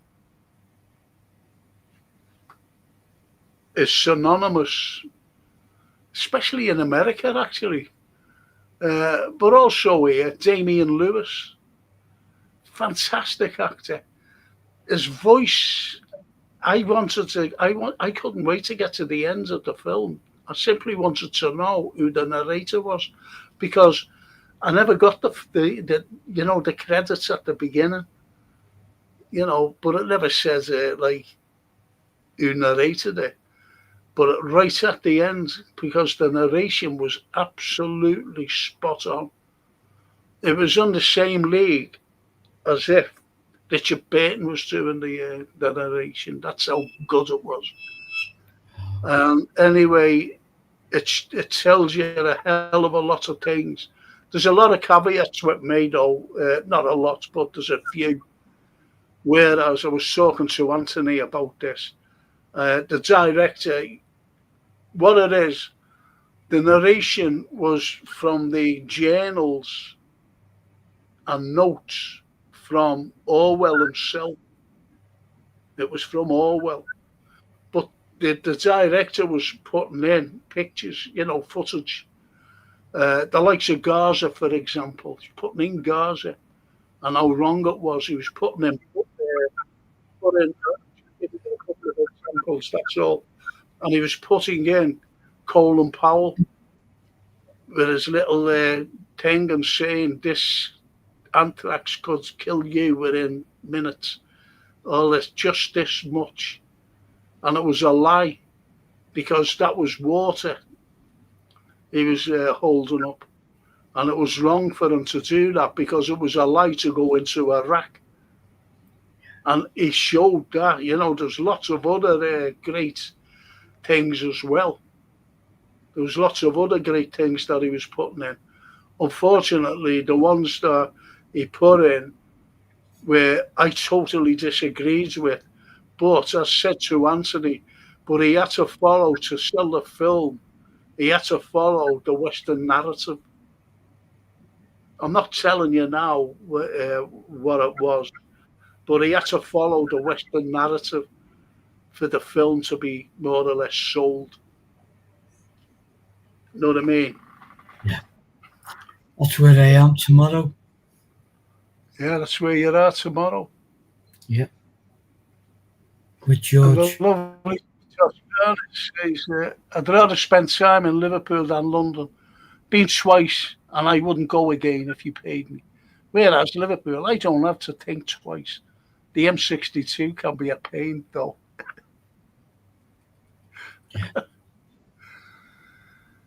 And Sleepy says, Toscana, it's a boss town. And Bella says, it is so beautiful, Liverpool, full of characters. I'm so glad that my parents came to Liverpool from Italy, says Bella. Brilliant. Wonderful. Snapey to Toscana. No, Toscana to Snape. Love everything about the city with so much history attached to it. And Franco's DVDs are a bonus to watch. Yeah. I got let down. I was going to do a final one, and I mentioned it to you, didn't I, Anthony? Yeah. I got all this fella who I thought was, a nice fella, and he's got a drone, and he came to see me, and we went through it, and he's supposed to do it last year. Yeah. Like the drone. I said, when the good weather comes up, I said, just do it. Because I told him to the places that I needed the drone to go over. And then this year was the same again. Then he got hold of me a few weeks ago. He said, Frank, I'm awfully sorry, but I thought, fuck off. I'm not having it. You know, I was polite to him, you know. I was polite to him. And, but I fucking hate phonies. And he turns out to be a fucking phony. You know what I mean? So, you know, I was talking to you last year about the plan. Yeah. And who I was going to talk to. Yeah. I even got hold of a couple of people. They said, yeah, that'll be great. Only for 2 minutes. Yeah. He has one of our greatest actors. Yeah. Schofield. Yeah. Going to talk to him. It too. You know, that the likes of, like, who inspired you to become an actor? And why did you stay in Liverpool rather than, you know, when you were asked to go down to London to do all these films and go to America, things like that. So I had a footballer as well. He said, yeah, ex-footballer, great, well-known. He said, yeah, it'll be a pleasure, Frank. I said, that'll do me. A couple of other people, a politician as well, ex-politician. And I had these people lined up just to talk to them. But I was going to give the history as well around, all around. I was going to do the American connection. I was going to do the American connection, which would have been great. It really would have been great. This is why I wanted them to do the drones. And he even said, I'll edit it. I said, great. Great. You know, I'm filming you. I said, great. Fucking nothing. So he just made excuse after excuse. And this year again, you know, I thought, oh, fuck off. Be fucking dead by the time, you know, he decides to do it. So I've just put it on the back burner for the time being. But I still want to do it. Because I think a legacy of Liverpool, in my opinion, should be done by me. Yeah. I'm not being big-headed or anything. No, I just want to do it. Absolutely right, because it's your passion that would deliver any project. And I know, and we know that there's at least a couple of names, beautiful people, talented, legendary people that we can no longer now call on to do it. No. Through loss and that's the shame, you see, because I was just, it would have been out now.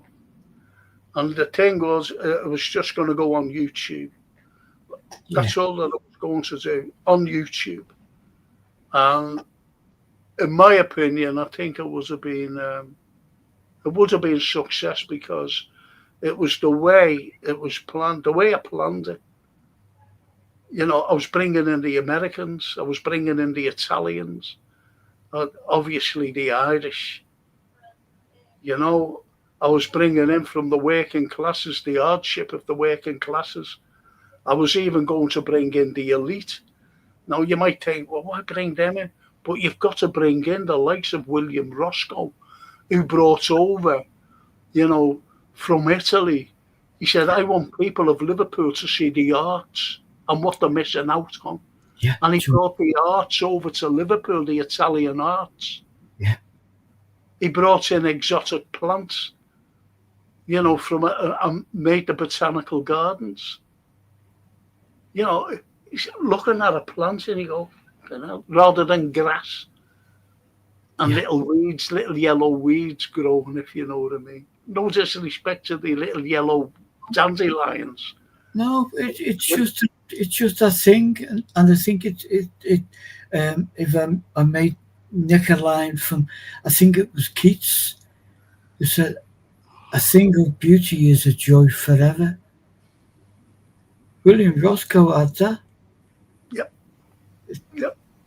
Whether it be a painting, a statue, a plant, wow, that. Well, that's what. Look, do you ever remember the the Terracotta Army that Yes. was over. Right, I went to see that. I was fucking amazed. There was only 4 of them, I think. Our mate Stevie set it up. Did he? Yeah, he was with. Obviously, they have their own designated. It's the government who Chinese government who work it, Yeah. and they have their own designated team. Everything has got to be key to setting it up. Though it's almost spiritual. Well, it is spiritual, and yeah, our beautiful mate Stevie Edwards, who you're gonna meet, the next thing we do, he'll be there with you. Well, I Yeah, went down. That's what I'm saying, Anthony. So I compare it with what William Roscoe did yes, by bringing over the Italian arts, so that people will just look and go, and the likes of exotic plants. And the Terracotta Army was the same. yeah. I was looking at these things, thousands of years old, looking, and each one has a different face. Well, I knew that before anyway, Yeah. because and this Starmer, fucking von der Leyen wanting to go to war with Russia and China. You just can't fucking believe anything. Honestly, No. you can't believe anything. No. It's To me, artistically, China and Italy go way back, and I think we touched on it. I touched on it today. They were doing works of genius when people in England were still painting their arse blue.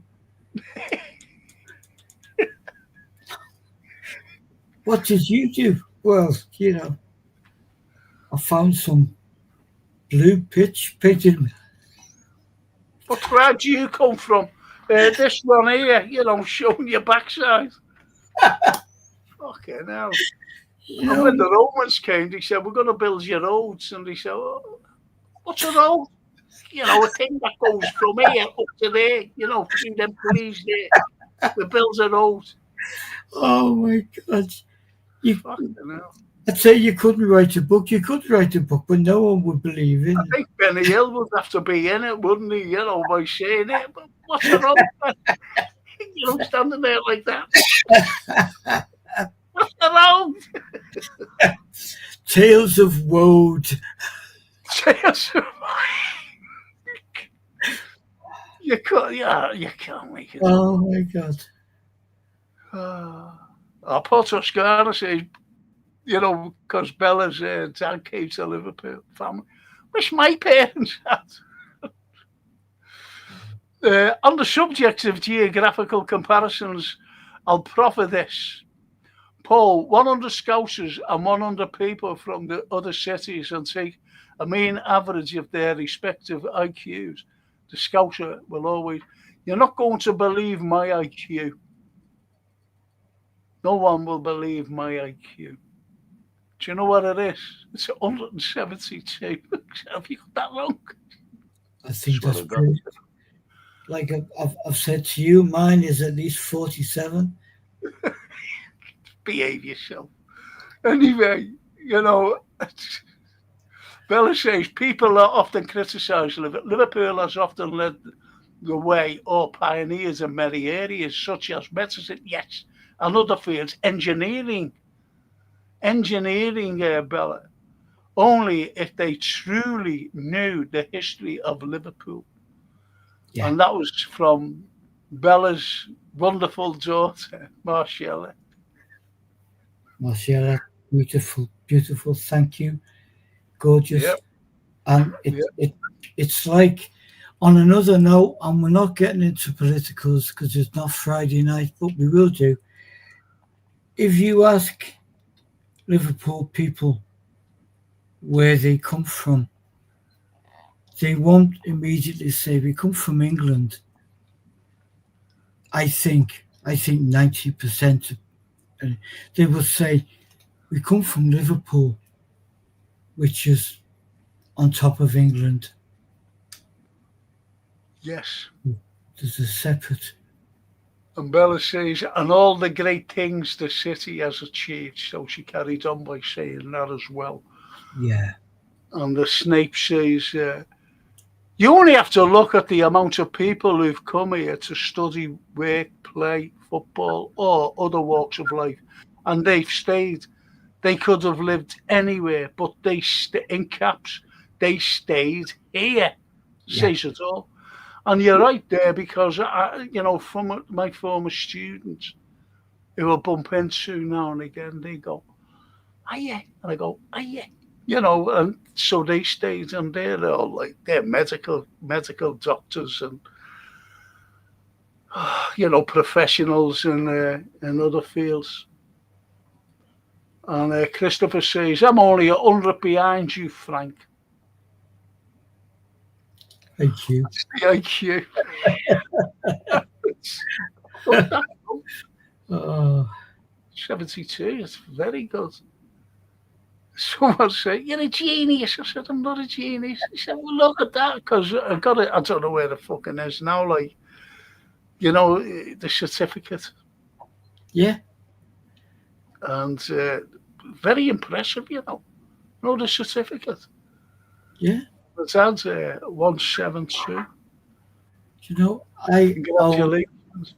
no certificate in my life other than a couple of final warnings for parking tickets. And the Anfield, Snapey, see you, lad. Or are you going Anfield? All right, mate. Or is Snapey going? I'm in the negative score for intelligence quotients. There's not enough digits to insult my lack of spark. Behave your fucking self. Everyone on here is brilliant. Every single one. I can't put that up simply because I've got the thing on. I haven't. Do you see what that's the overhead railway? Yeah. Which we destroyed. And there's the Baltic Fleet, the pub. The Baltic Fleet. Wow, that's in modern years, yeah. Yes. And the Birkenhead Ferry. Look at it. Look at the Birkenhead Ferry. My God. You have to jump in the mud. I used to use that so much going because our working life is forever been in Liverpool, and I had a meeting once for a 9 o'clock meeting in Liverpool. Yeah. So I had to jump on the ferry lane. We had the kids in school, so she drops me off, checks the guy, and the guy said, "Yes, there's a ferry due in 2 minutes." So I go through with all my bags, so me art folders, everything, jump on this ferry, and then welcome with the words, "Welcome to the morning's Liverpool cruise. You will see some amazing." Oh my God, 3 hours I was on the bleeding ferry. The Anfield Roar says, "Look how good that looked in 1929, Frank." Yeah, And he's talking about the overhead. absolutely. And the two walks of life with the horse and carriage on the overhead. You think two worlds collide, isn't it? Of course, the two worlds collide. And people again say today, "Oh, wouldn't it have been a lovely tourist attraction?" And I just say to them, it was a tourist attraction then. You can look up massive posters saying about the overhead railway, see the docks, see the city. They say, "Oh, did they? I didn't know that." Of course. No disrespect to them, no disrespect whatsoever. And look at that. Oh, Pembroke Place. Gone. Gone. 75. Yep. Wow. On Matthew Street in 66. Yeah. How good is that? Hey. Now, there's the cavern just up the way there to the left, Yeah. where where it's got to let, and it's just a couple of doors up. That's the original cavern. Yes. You know what I mean? Just there, where that fella is now. Yeah. The cavern. Friggin' hell. And just imagine 66. I think they just stopped playing there, didn't they? Because they were the big time then. They did. But there were still other bands, bands like, it'd be a great one for when we do a show with Derek. But bands like Queen and all of these bands and stuff were played there. Well, I So, went to the stadium. I don't know whether it was 72 or 73. I'm not quite so sure. Was it 71, 72? I'm not quite so sure. It wouldn't have been 73. And I went there with a girlfriend to see Mott the Hoople and Hawkwind.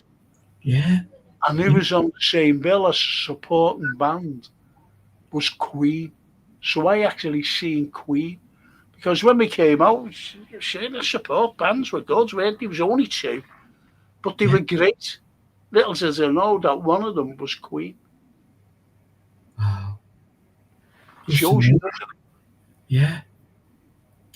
And if you want a good wash, Anthony, there you go. The Lever Brothers Soap Factory. Okay, Portside, 1890. Wow. We gave the Wales a good wash, didn't we? Yeah, cleaned it up a bit.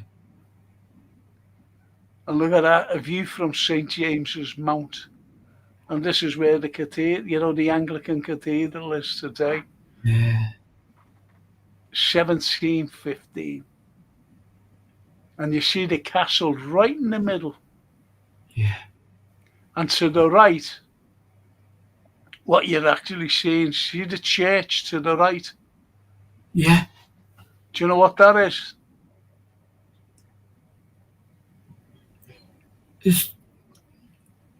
I'll tell you what it is. Yeah. It was built in 1701. And we knocked it down in 1820. It was built in 1701 and we knocked it down in 1923. And that was St. Peter's Church. Ah. Which is smack bang in the area that we now call Church Street. Yes, that's where the cross is. That's where it stood. And we decided to knock it down. A 1701 building. And we decided to knock it down because it became the provisional cathedral, the pro-cathedral, until we built the cathedral. Well, it wasn't even built. It was half built. But we said, we might as well knock it down now. Oh, well.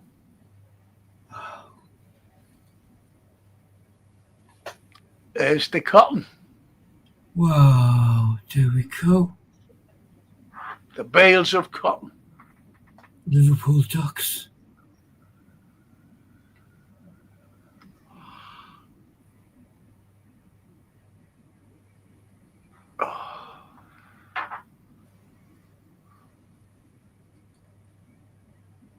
St. George's Church. Ah, that is gorgeous, isn't it? And that church, that was built in 1727 because the site of it stood the castle. But we decided to knock the castle down, which preservationists were saying, keep the castle. They were saying, no, we want to build a church. Build it somewhere else, keep the castle. You've got to keep the castle. It symbolised Liverpool. It was synonymous with Liverpool. And they said, no. So they knocked it down and built that. 100 years later, it was becoming uneasy. And who went in to strengthen it was one of our great great. I think it was in 1824, 25 when he went in to strengthen it. And that was John Foster Jr., one of our great architects. And he strengthened it. And by the time, they needed a statue for Queen Victoria. And he said, I tell you what, let's knock the church down. He said, what for? Why? Well, we need a statue for Queen Victoria. That came down, and Queen Victoria is there today, as you know. For the pigeons to release themselves on. Yes. The lovely Bella says, Franco and Antonio, their bond runs deep. For Liverpool's past, their hearts fiercely keep. How about that? Yeah, beautiful. Their bond runs deep. Isn't that brilliant? Their bond runs deep for Liverpool's past. Their hearts fiercely keep. Friggin' hell. I finished that poem, Do you know that poem? Oh, you've got to read it then. Do you think I should? Yes. I finished it off. Let's see. Bear with me.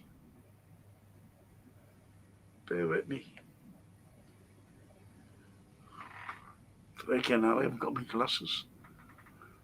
I can't see it. Hang on. Let me.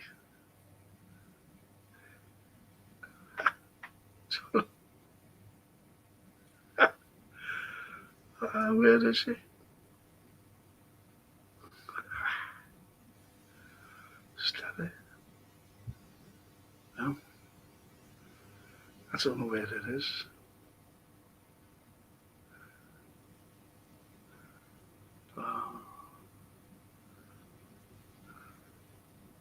Oh, yeah, there it is.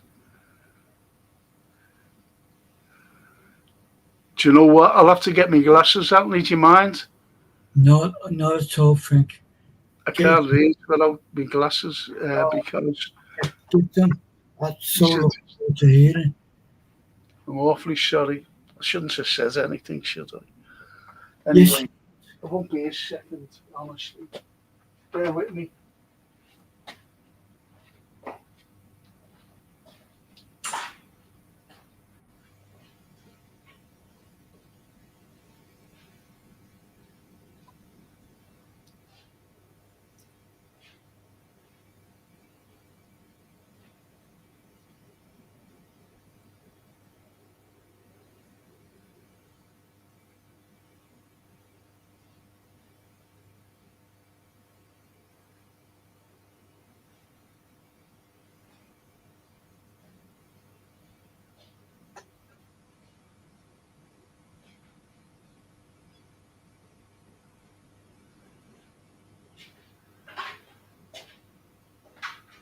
God blimey, it's freezing. Perishing.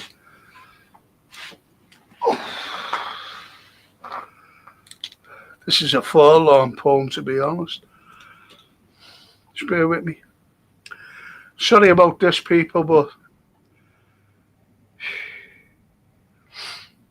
and I finished it off. So let me read it.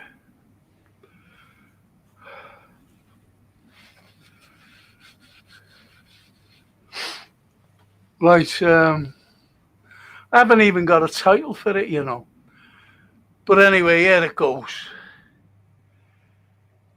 Blasted into the wilderness, range swept across to nowhere, head bowed in a God-forsaken place, cold trudging through to oblivion, tormented as mind racing away as grief takes a hold, walking through sheer misery, the descending darkness is here.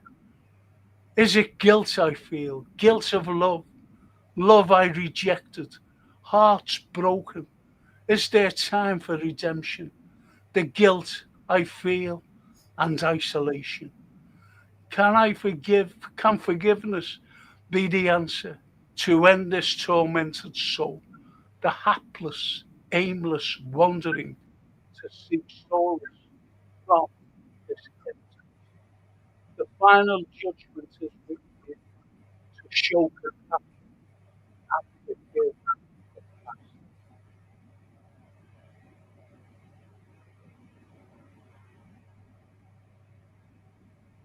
A little poem. Wasn't it happy ending or anything? Beautiful. Just emotional. Yeah, because that was for people who have gone through bad times, unfortunately. Nothing. Let's see what our lads and girls have been saying. Anthony, for an artist like yourself, 1929 has so much character. This 2025 one doesn't even match. Ugly, really. Yeah. Same old, same old. And Snapey says that overhead railway was an infrastructure way ahead of its time. The wrought iron, the cast iron, the casting took stress levels to transport to another level. Also, without the live building, no skyscrapers. No.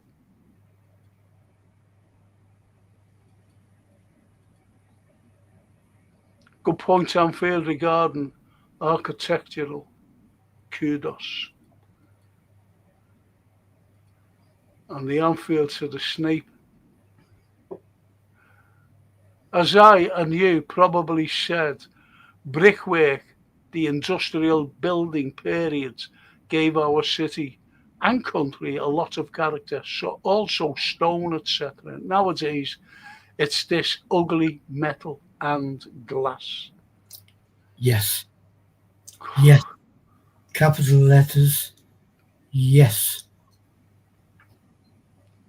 And Toscana says you gave the world the best music in brackets and the best footy up until recently.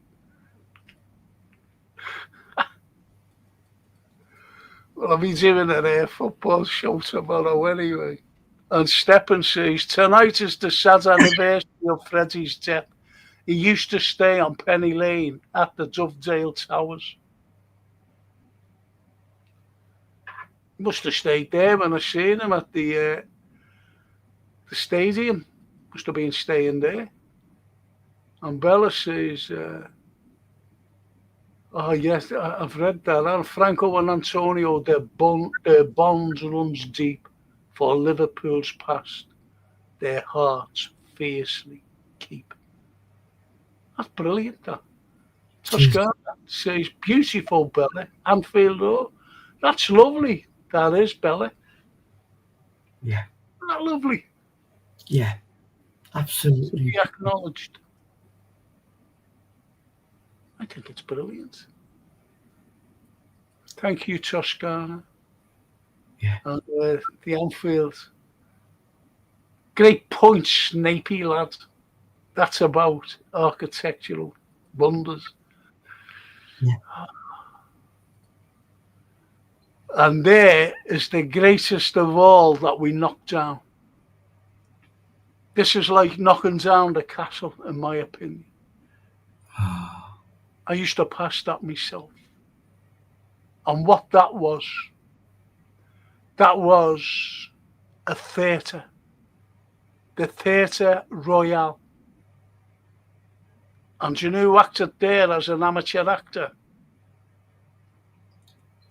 Only because you told me, but the greatest of all playwrights, writers. Dickens himself, as you know. Yeah. And we knocked it down. Yeah. Sarah Siddons, every one of them. There's a fella named Garrick as well. And they reckon he was the greatest Shakespeare.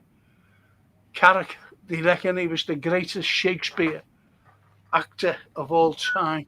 And he appeared there. And when you think that, it's so fucking sad. It really gets me because that was one of the most historical buildings in Liverpool. It became a union storage place. That was fine. We used to get what you call lecky ice there, as kids. Yeah. You couldn't hold it for long because it'll take your skin off. Anyway, that when that closed down, instead of preserving it, because there was I was talking to some old fella when I was a lot younger, and he said we tried to preserve it because it was the theatre. Great actors and actresses played there.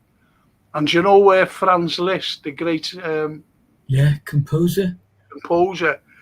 I don't know what one it was, I'm being honest, but he wrote half of his one of his compositions there while he was appearing there with his orchestra. Franz Liszt, and we fucking knocked it down.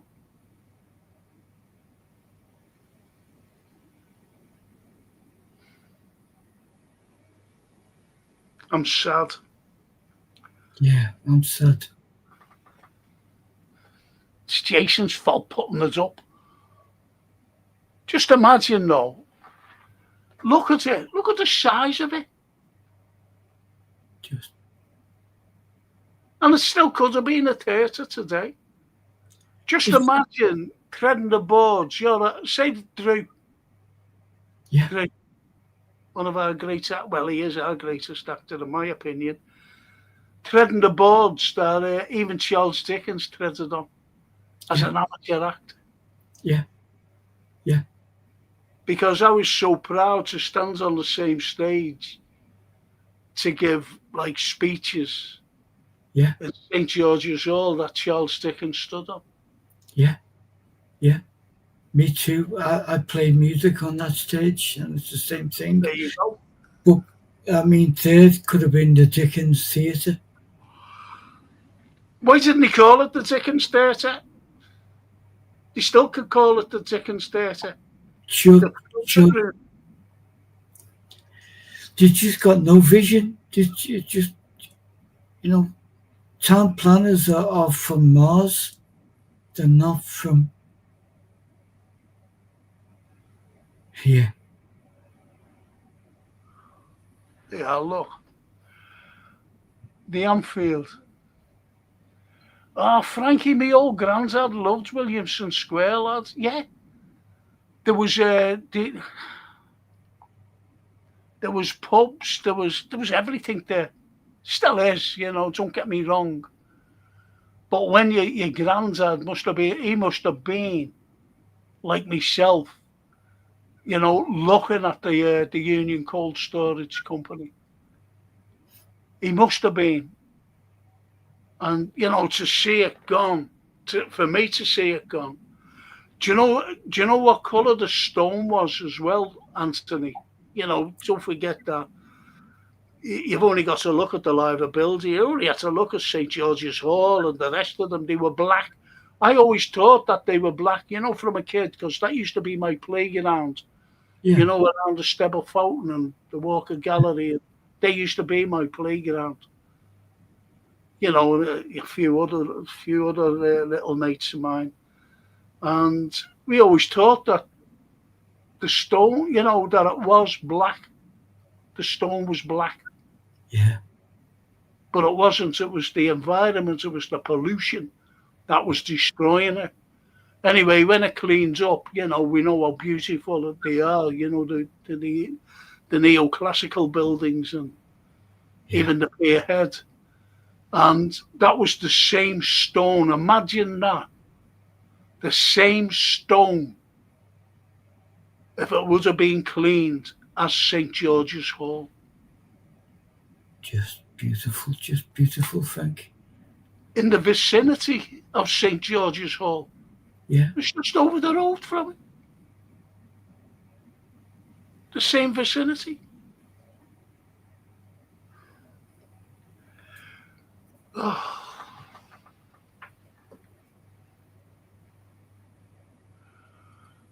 And the unfair Frankie Matthew Street, of course it does. Because what it was, mainly, it was a fruit market. That's where, Yeah. Streets wholesale of fruit warehouses. market. Go on, Anthony. Streets of warehouses Yeah, that's all they were. in those days, yeah. And that's where, when they were all wholesale, that's where they were sending the fruit out to the shops and everywhere else from Matthew Street. And then, because Matthew Street today is phenomenal, especially with the bars and the things like that. But they didn't knock anything down. They went in and refurbished, as you know. Yeah. They just went in there. They knocked nowhere down,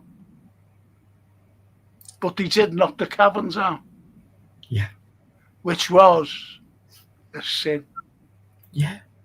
They knocked the caverns. You don't knock the caverns out.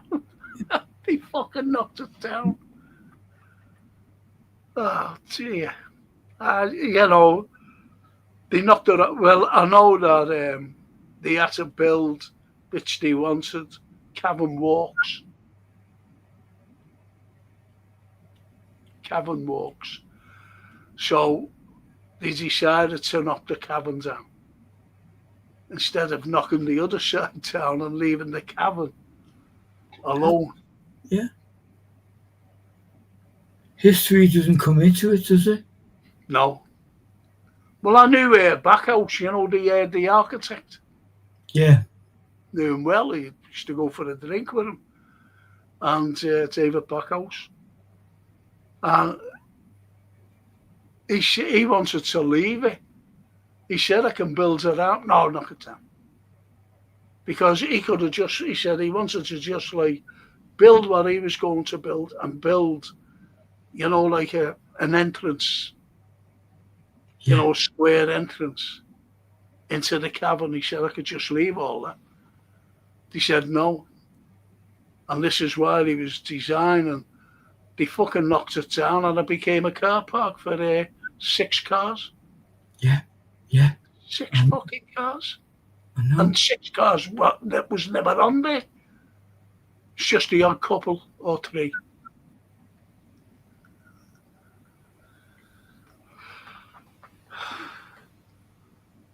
Sorry to swear, but it does make me swear. I'm blaming Jason for all this. No. Well, I'm glad you did because it saved me putting mine in.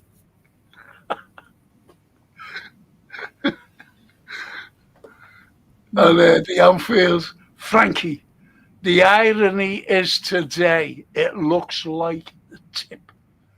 Yes. Carries on by saying Williamson Square, yeah, I knew what you mean. I know your granddad, I liked it. I was a young kid, well, not a young kid, like a young man, going through there.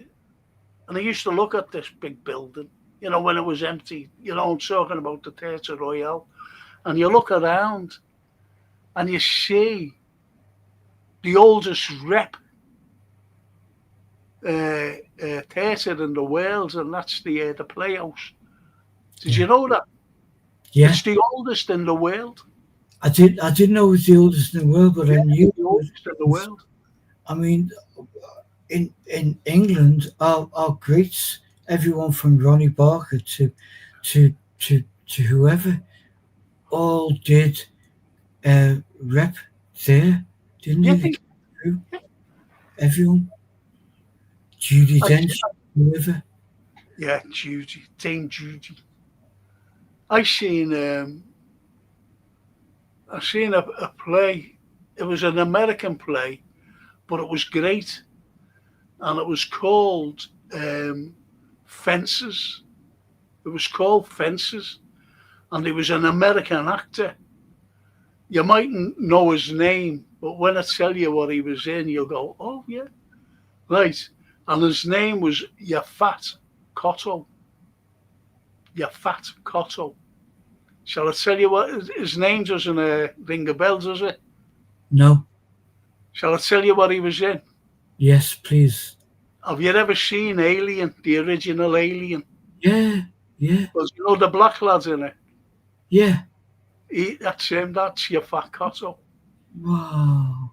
And I said, I'm going to get his autograph. And I went around to the sides, and the fella knew me. He said, yeah, Frank, do come in.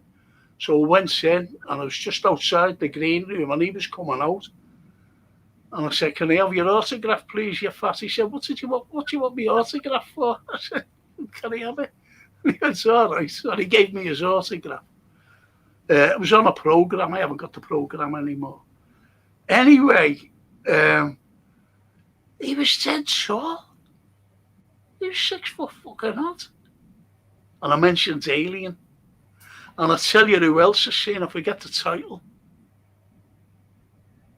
I forget the title. And it was, fucking hell, what's his name? Daniel Travanti. Does his name ring a bell? It doesn't, but what a name. Yeah, Daniel Travanti. And he was Captain Farillo in the Hill Street Blues. Oh, I absolutely love that. Yeah. I couldn't get his autograph though, because I went around to these fucking loads of paintings. And I went, oh, fuck this. And it was raining anyway. So I said, oh, I'm getting off. So I never got his autograph. You know, if I would have got his autograph, most probably it would have been lost now, as I normally lose lots of things. Yeah, no, I'm the same with stuff, you know. I got some programs, and Drew would always make sure that he got everyone to sign it for us, you know, and that was, you know, brilliant. I still got them. They're on the bookshelf. Yeah. That a little whisper going around that Alonso could be on the verge of losing his job. Some of the El Galacticos are calling for his head. Could he be coming home? Looking forward to tomorrow's fireworks. There you go. There you go. There you go. And they're all, Frankie, you remember the big woolies on Church Street? My granddad dragged me there Saturday for sweet. Yeah. And I'll tell you where else your granddad took you, Anfield. I'm telling you now where he took you. To bring home to your grandmother and your mother. Brought you in Cooper's to get loads of broken biscuits. Right next door to one. Cousin's Corner was just along, wasn't it? Yeah, that's it. Yeah. Cousin's Corner, yeah. Cooper's. Incredible. And the smell, oh. Yeah. You know, you walk by and you, I'm sure there was someone fucking waving at there, you know, one of those things that you go and your followers in. Yeah. A coffee pot. Look at this, look at me, look. I fucking hate this light. I'll have to get a lamp. It's Jason's fault. I don't know what happened to me lamp. You know me round lamp? Yeah. Oh, fuck's sake. I think he had something there, wouldn't you? Look. Zzz, zzz. You have to get one of them manners lights used to use. I don't need one, you know what I mean? And the Snape says, your fat Cotto was, you had to run him, man. Yeah. And yeah, he was in James Bond. He was the villain in James Bond.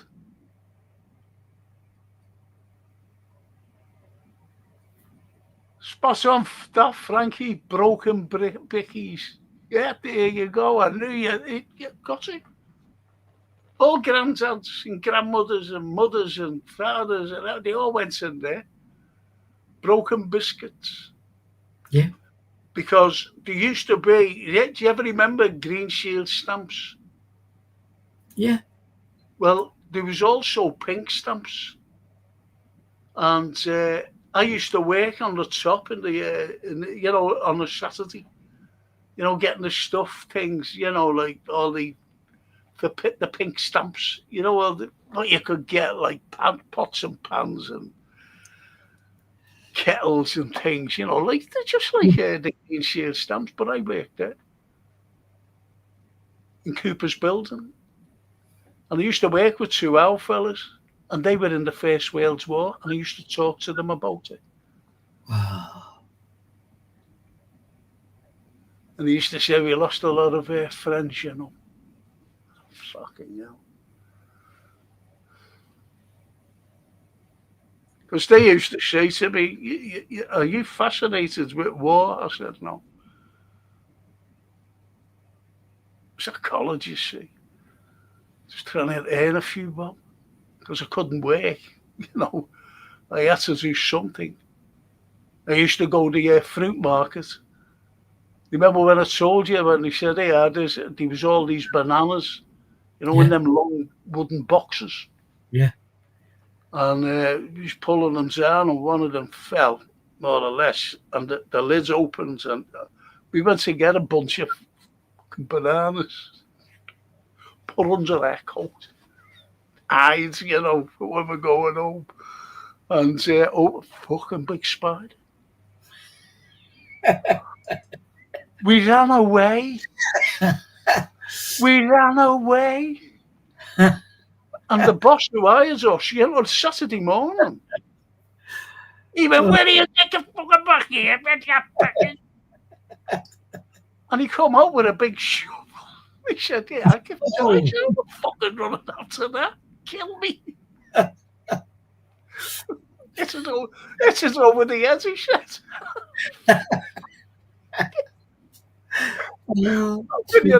How can you hit a spider over the head? Fucking hilarious it was. Oh my God. Just crazy times. Did late in the 80s, and they call this exploitive labour we used on the young, work experience. But I tell you what, that was indeed work experience. You opening awful words. We ran away, the three of us, and the fucking boss as well. And he was saying, kill it. And ran into it, like the big way, like Williamson Square. Oh, jeez. He fucking ran in and got a big shovel. He said, yeah, it's it. Queen Square, not Williamson, Queen Square. Got a big shovel. This is over there. I said, fuck off. I'm supposed to do it there. He says, this is over the edge. I said, fuck off. Get the fucking it now. It'll kill me. Oh. I'm sure it says it'll run after me and kill me. Seen it though. It's a big hairy fucking thing coming out like that. I know. Big eyes. I know. Jeez. Terrible. You'd wear bike clips all the time, wouldn't you?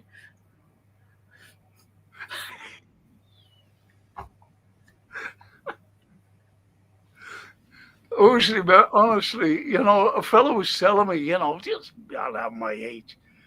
And he went, he had to go across a field with this farmer to get something. And this is down in Somerset. And he said, put these on, lad. And he went, what? And he gave him bicycle clips. And he said, I'll be going on a bike. And he went, no. He said, well, what are you putting them on for? He says, it'll stop the rats running up your leg. And he went, well, fuck you and your fucking clips. He said, fuck you over there. He should have fucking got off. He said, fucking rats running up your leg. Jeez. Some mad stories, honestly. Work experience. It is work experience. But he was dead serious, the lad. He was dead serious. He said, fuck you with your fucking bicycle clips. Stop that. That's running up my legs. So this is the great human emergence out of painting your ass blue to wearing bicycle clips.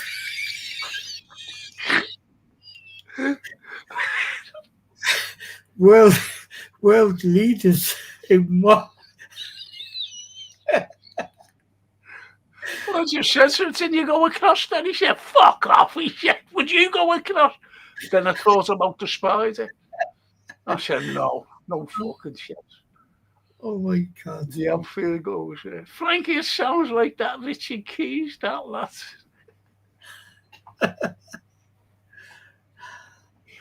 It just shows you, doesn't it? Honestly, God. But it's true, Anfield, bicycle clips. Fucking true, that. You know, just talking. Just talking. And I was mentioning about the spider, and he mentions about fucking bicycle clips and going across a field. And the farmer said to me, put them on. He said, Are we going on the bike? He said, no.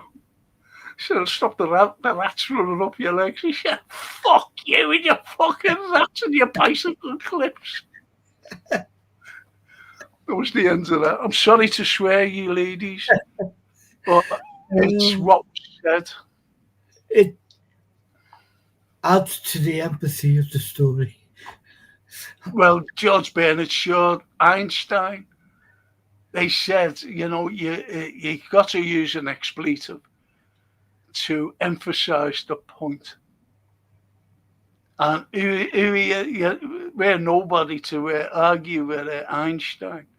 We're nobody to argue with George Bernard Shaw. Absolutely not. You know, so. But Richard Burton swore, didn't he? He swore a lot. Yeah. Oh, fuck this, he used to say. Fuck this, Elizabeth. Well, anyway, mister, we'll have to finish. We've been on now for over 2.5 hours. Oh, okay. What do you think? We never got through our history of literature, though, but we will next week. You did pinpointed a few things, and I'm glad there's so much history of literature in the realms of our local history, Liverpool. Yeah. You know, I am eternally grateful for that. You know, And so, well, that's all we're doing anyway. With the history, you know, be the history of literature. I'll be still doing I'll be doing a show tomorrow, which is football only. Yeah. You know, pre-match. Then I'll be doing the wonderful watch along against PSV. Yeah. What did you think on Saturday? On Saturday, what did you think about the score? Depressing. Just depressing. No. I mean, I know all of that. You know, the you know, you've got to have bad days to appreciate the fantastic days, but it was just like a bit like wind down. No, it was a bit totally dejected before it started. Yeah, because as Bill Clopper statue says, unfortunately, for the first time in a long time, football is completely taking over my mood. I am just losing it. Let's see what the rest have been saying. Right. Snapey, Night all. Good night, Snapey lad. Maybe. And Bill, good evening, Frank. How are you holding up? I'll let you know tomorrow night. Build. He's got his bike clips on. All's Yeah. good. I'm not opening fucking boxes, banana boxes either. And Christopher says, night, Frank and Anthony and everyone up the history and poetry Reds. Good night, Christopher. And on that, yeah, Bill. And Jason says, it's my fault I've enabled you to broadcast your swearing to the nation. Thanks very much. Yeah. Jason. Forgot about him. And Bill says, unfortunately, yeah, I've just read that, haven't I, mate? And usually I'm able to take time away from football, like watching movies or going on walks, but this crisis at Liverpool has even taken over my personal life. Just look out for tomorrow night, Build. I'm doing a football show, mate. And I don't know how it gets better, as Paul Joyce confirmed that the owners are fully backing Arnie Slot. So we have to hope that Slot has a plan, because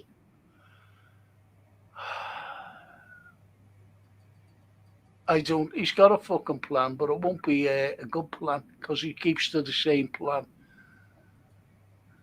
That's diabolical. Yeah, I'm also in a bad place. It's hard to see how things improve, says the Liverpool Jabby.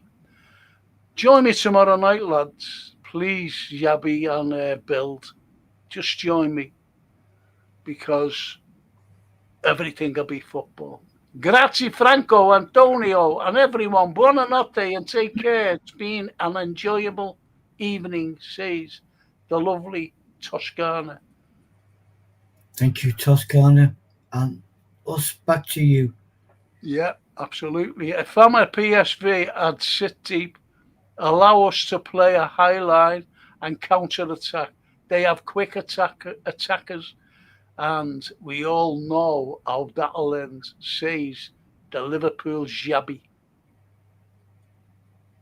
Jeez, you're so right. Just know.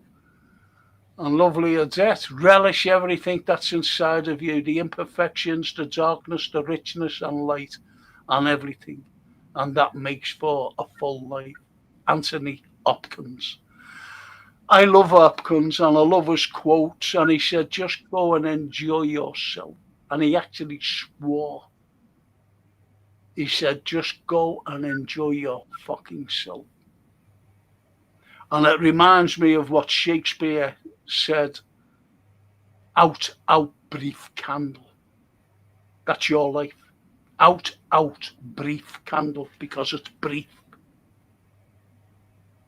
Life is brief. Yeah. Go back 2,000 years ago, there was a Roman invasion in 1842. A Roman invasion. Where are they now?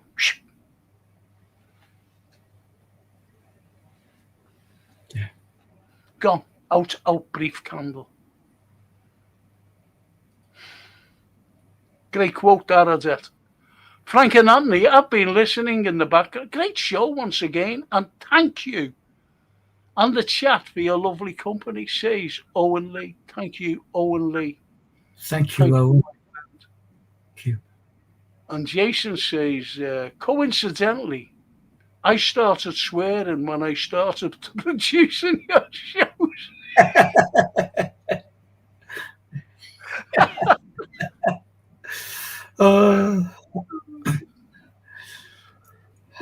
Toscana says to Odette, wise man that Anthony he was.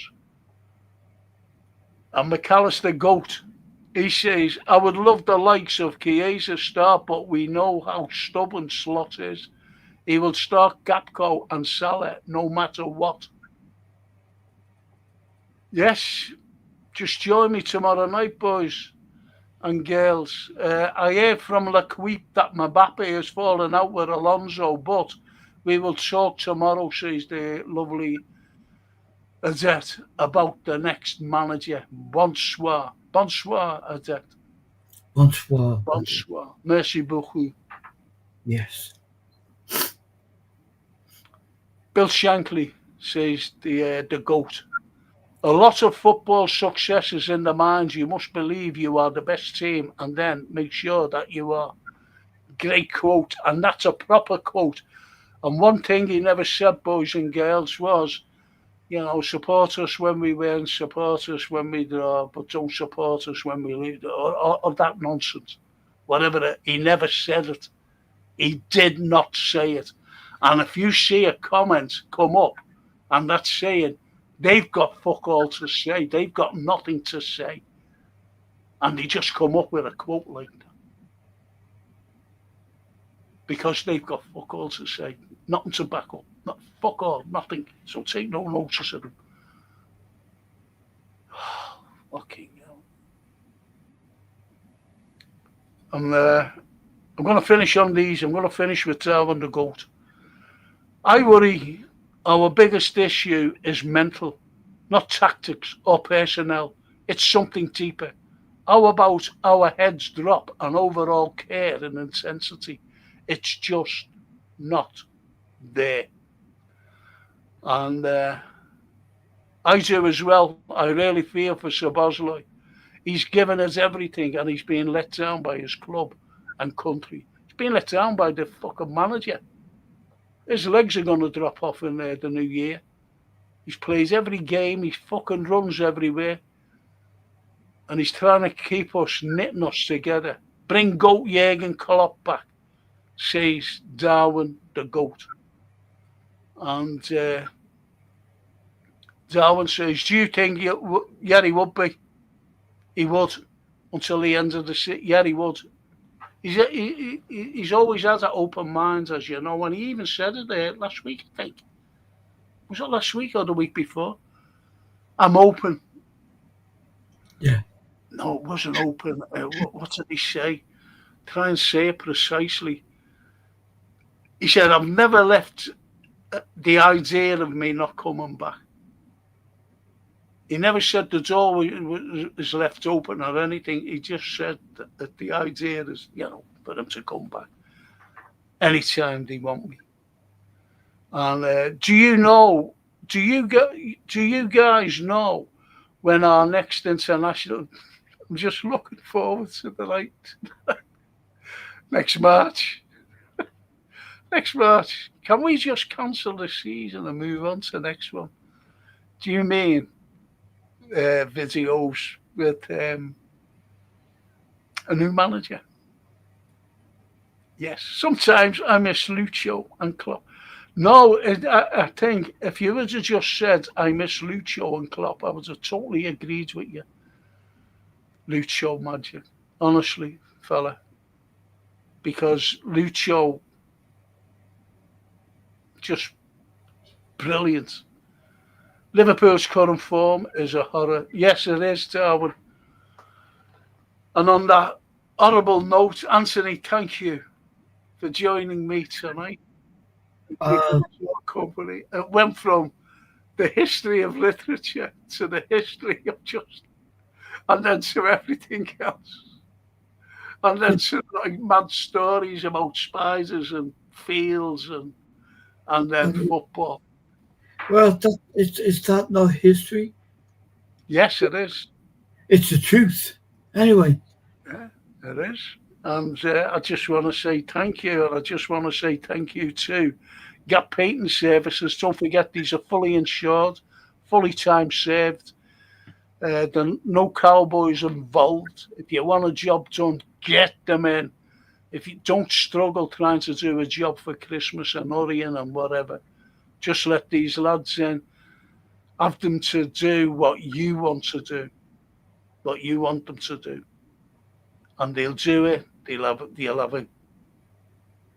have a great job done, put it that way. So get them in. If you're an old age pensioner, I fucking hate saying that. If you're an elderly person, get them in because you get a special discount. If you're at work at the NHS, please get them in because you too get a special discount. I'm failing that you're not one of those. Just get them in to give you a price. Just give you a price without any obligation whatsoever. And that's Gap Painting Services, the sponsors of every podcast that Frank Carlyle does. And I'm leaving you with the Xabi. There's a few starting to talk about Alonso as well, with his Madrid future in doubt. Yes, someone mentioned that, the lovely Adette. Talk about that tomorrow. And a lovely Adette says, Mon bonheur est my happiness is that you are happy. My joy is that you are joyful, says the great man himself, Napoleon Bonaparte. Thank you, Adette. Even the Darwin the Goat says United look as clueless as we did on Saturday, which is impressive, but at least we played against 11 men. And on that wonderful quote by one of the greatest of all military leaders, Napoleon Bonaparte, and the lovely Adetta. Mille grazie tutti. A domani. Ci vediamo. Ciao. Ciao, Bella. Anthony, thank you. Thank you, Frank. It's been mad, hasn't it? Oh, it's been great. Yeah. Expect the unexpected. And even Jason swears now. Yeah. Anyway, I'm fucking freezing here. Right, so I might have a word with you tomorrow if you don't mind about Thursday. No, give us a bell. But it won't be a big long 2.5 hour conversation. It'll just be. Do you know where I was when we were talking? I was in bed. I kind of thought that, yeah, and then the Oh, you fucking lie, you never. Thought that.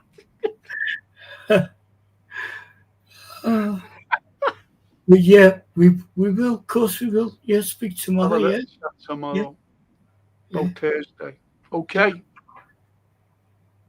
Just me and the colouring inbox. Yeah.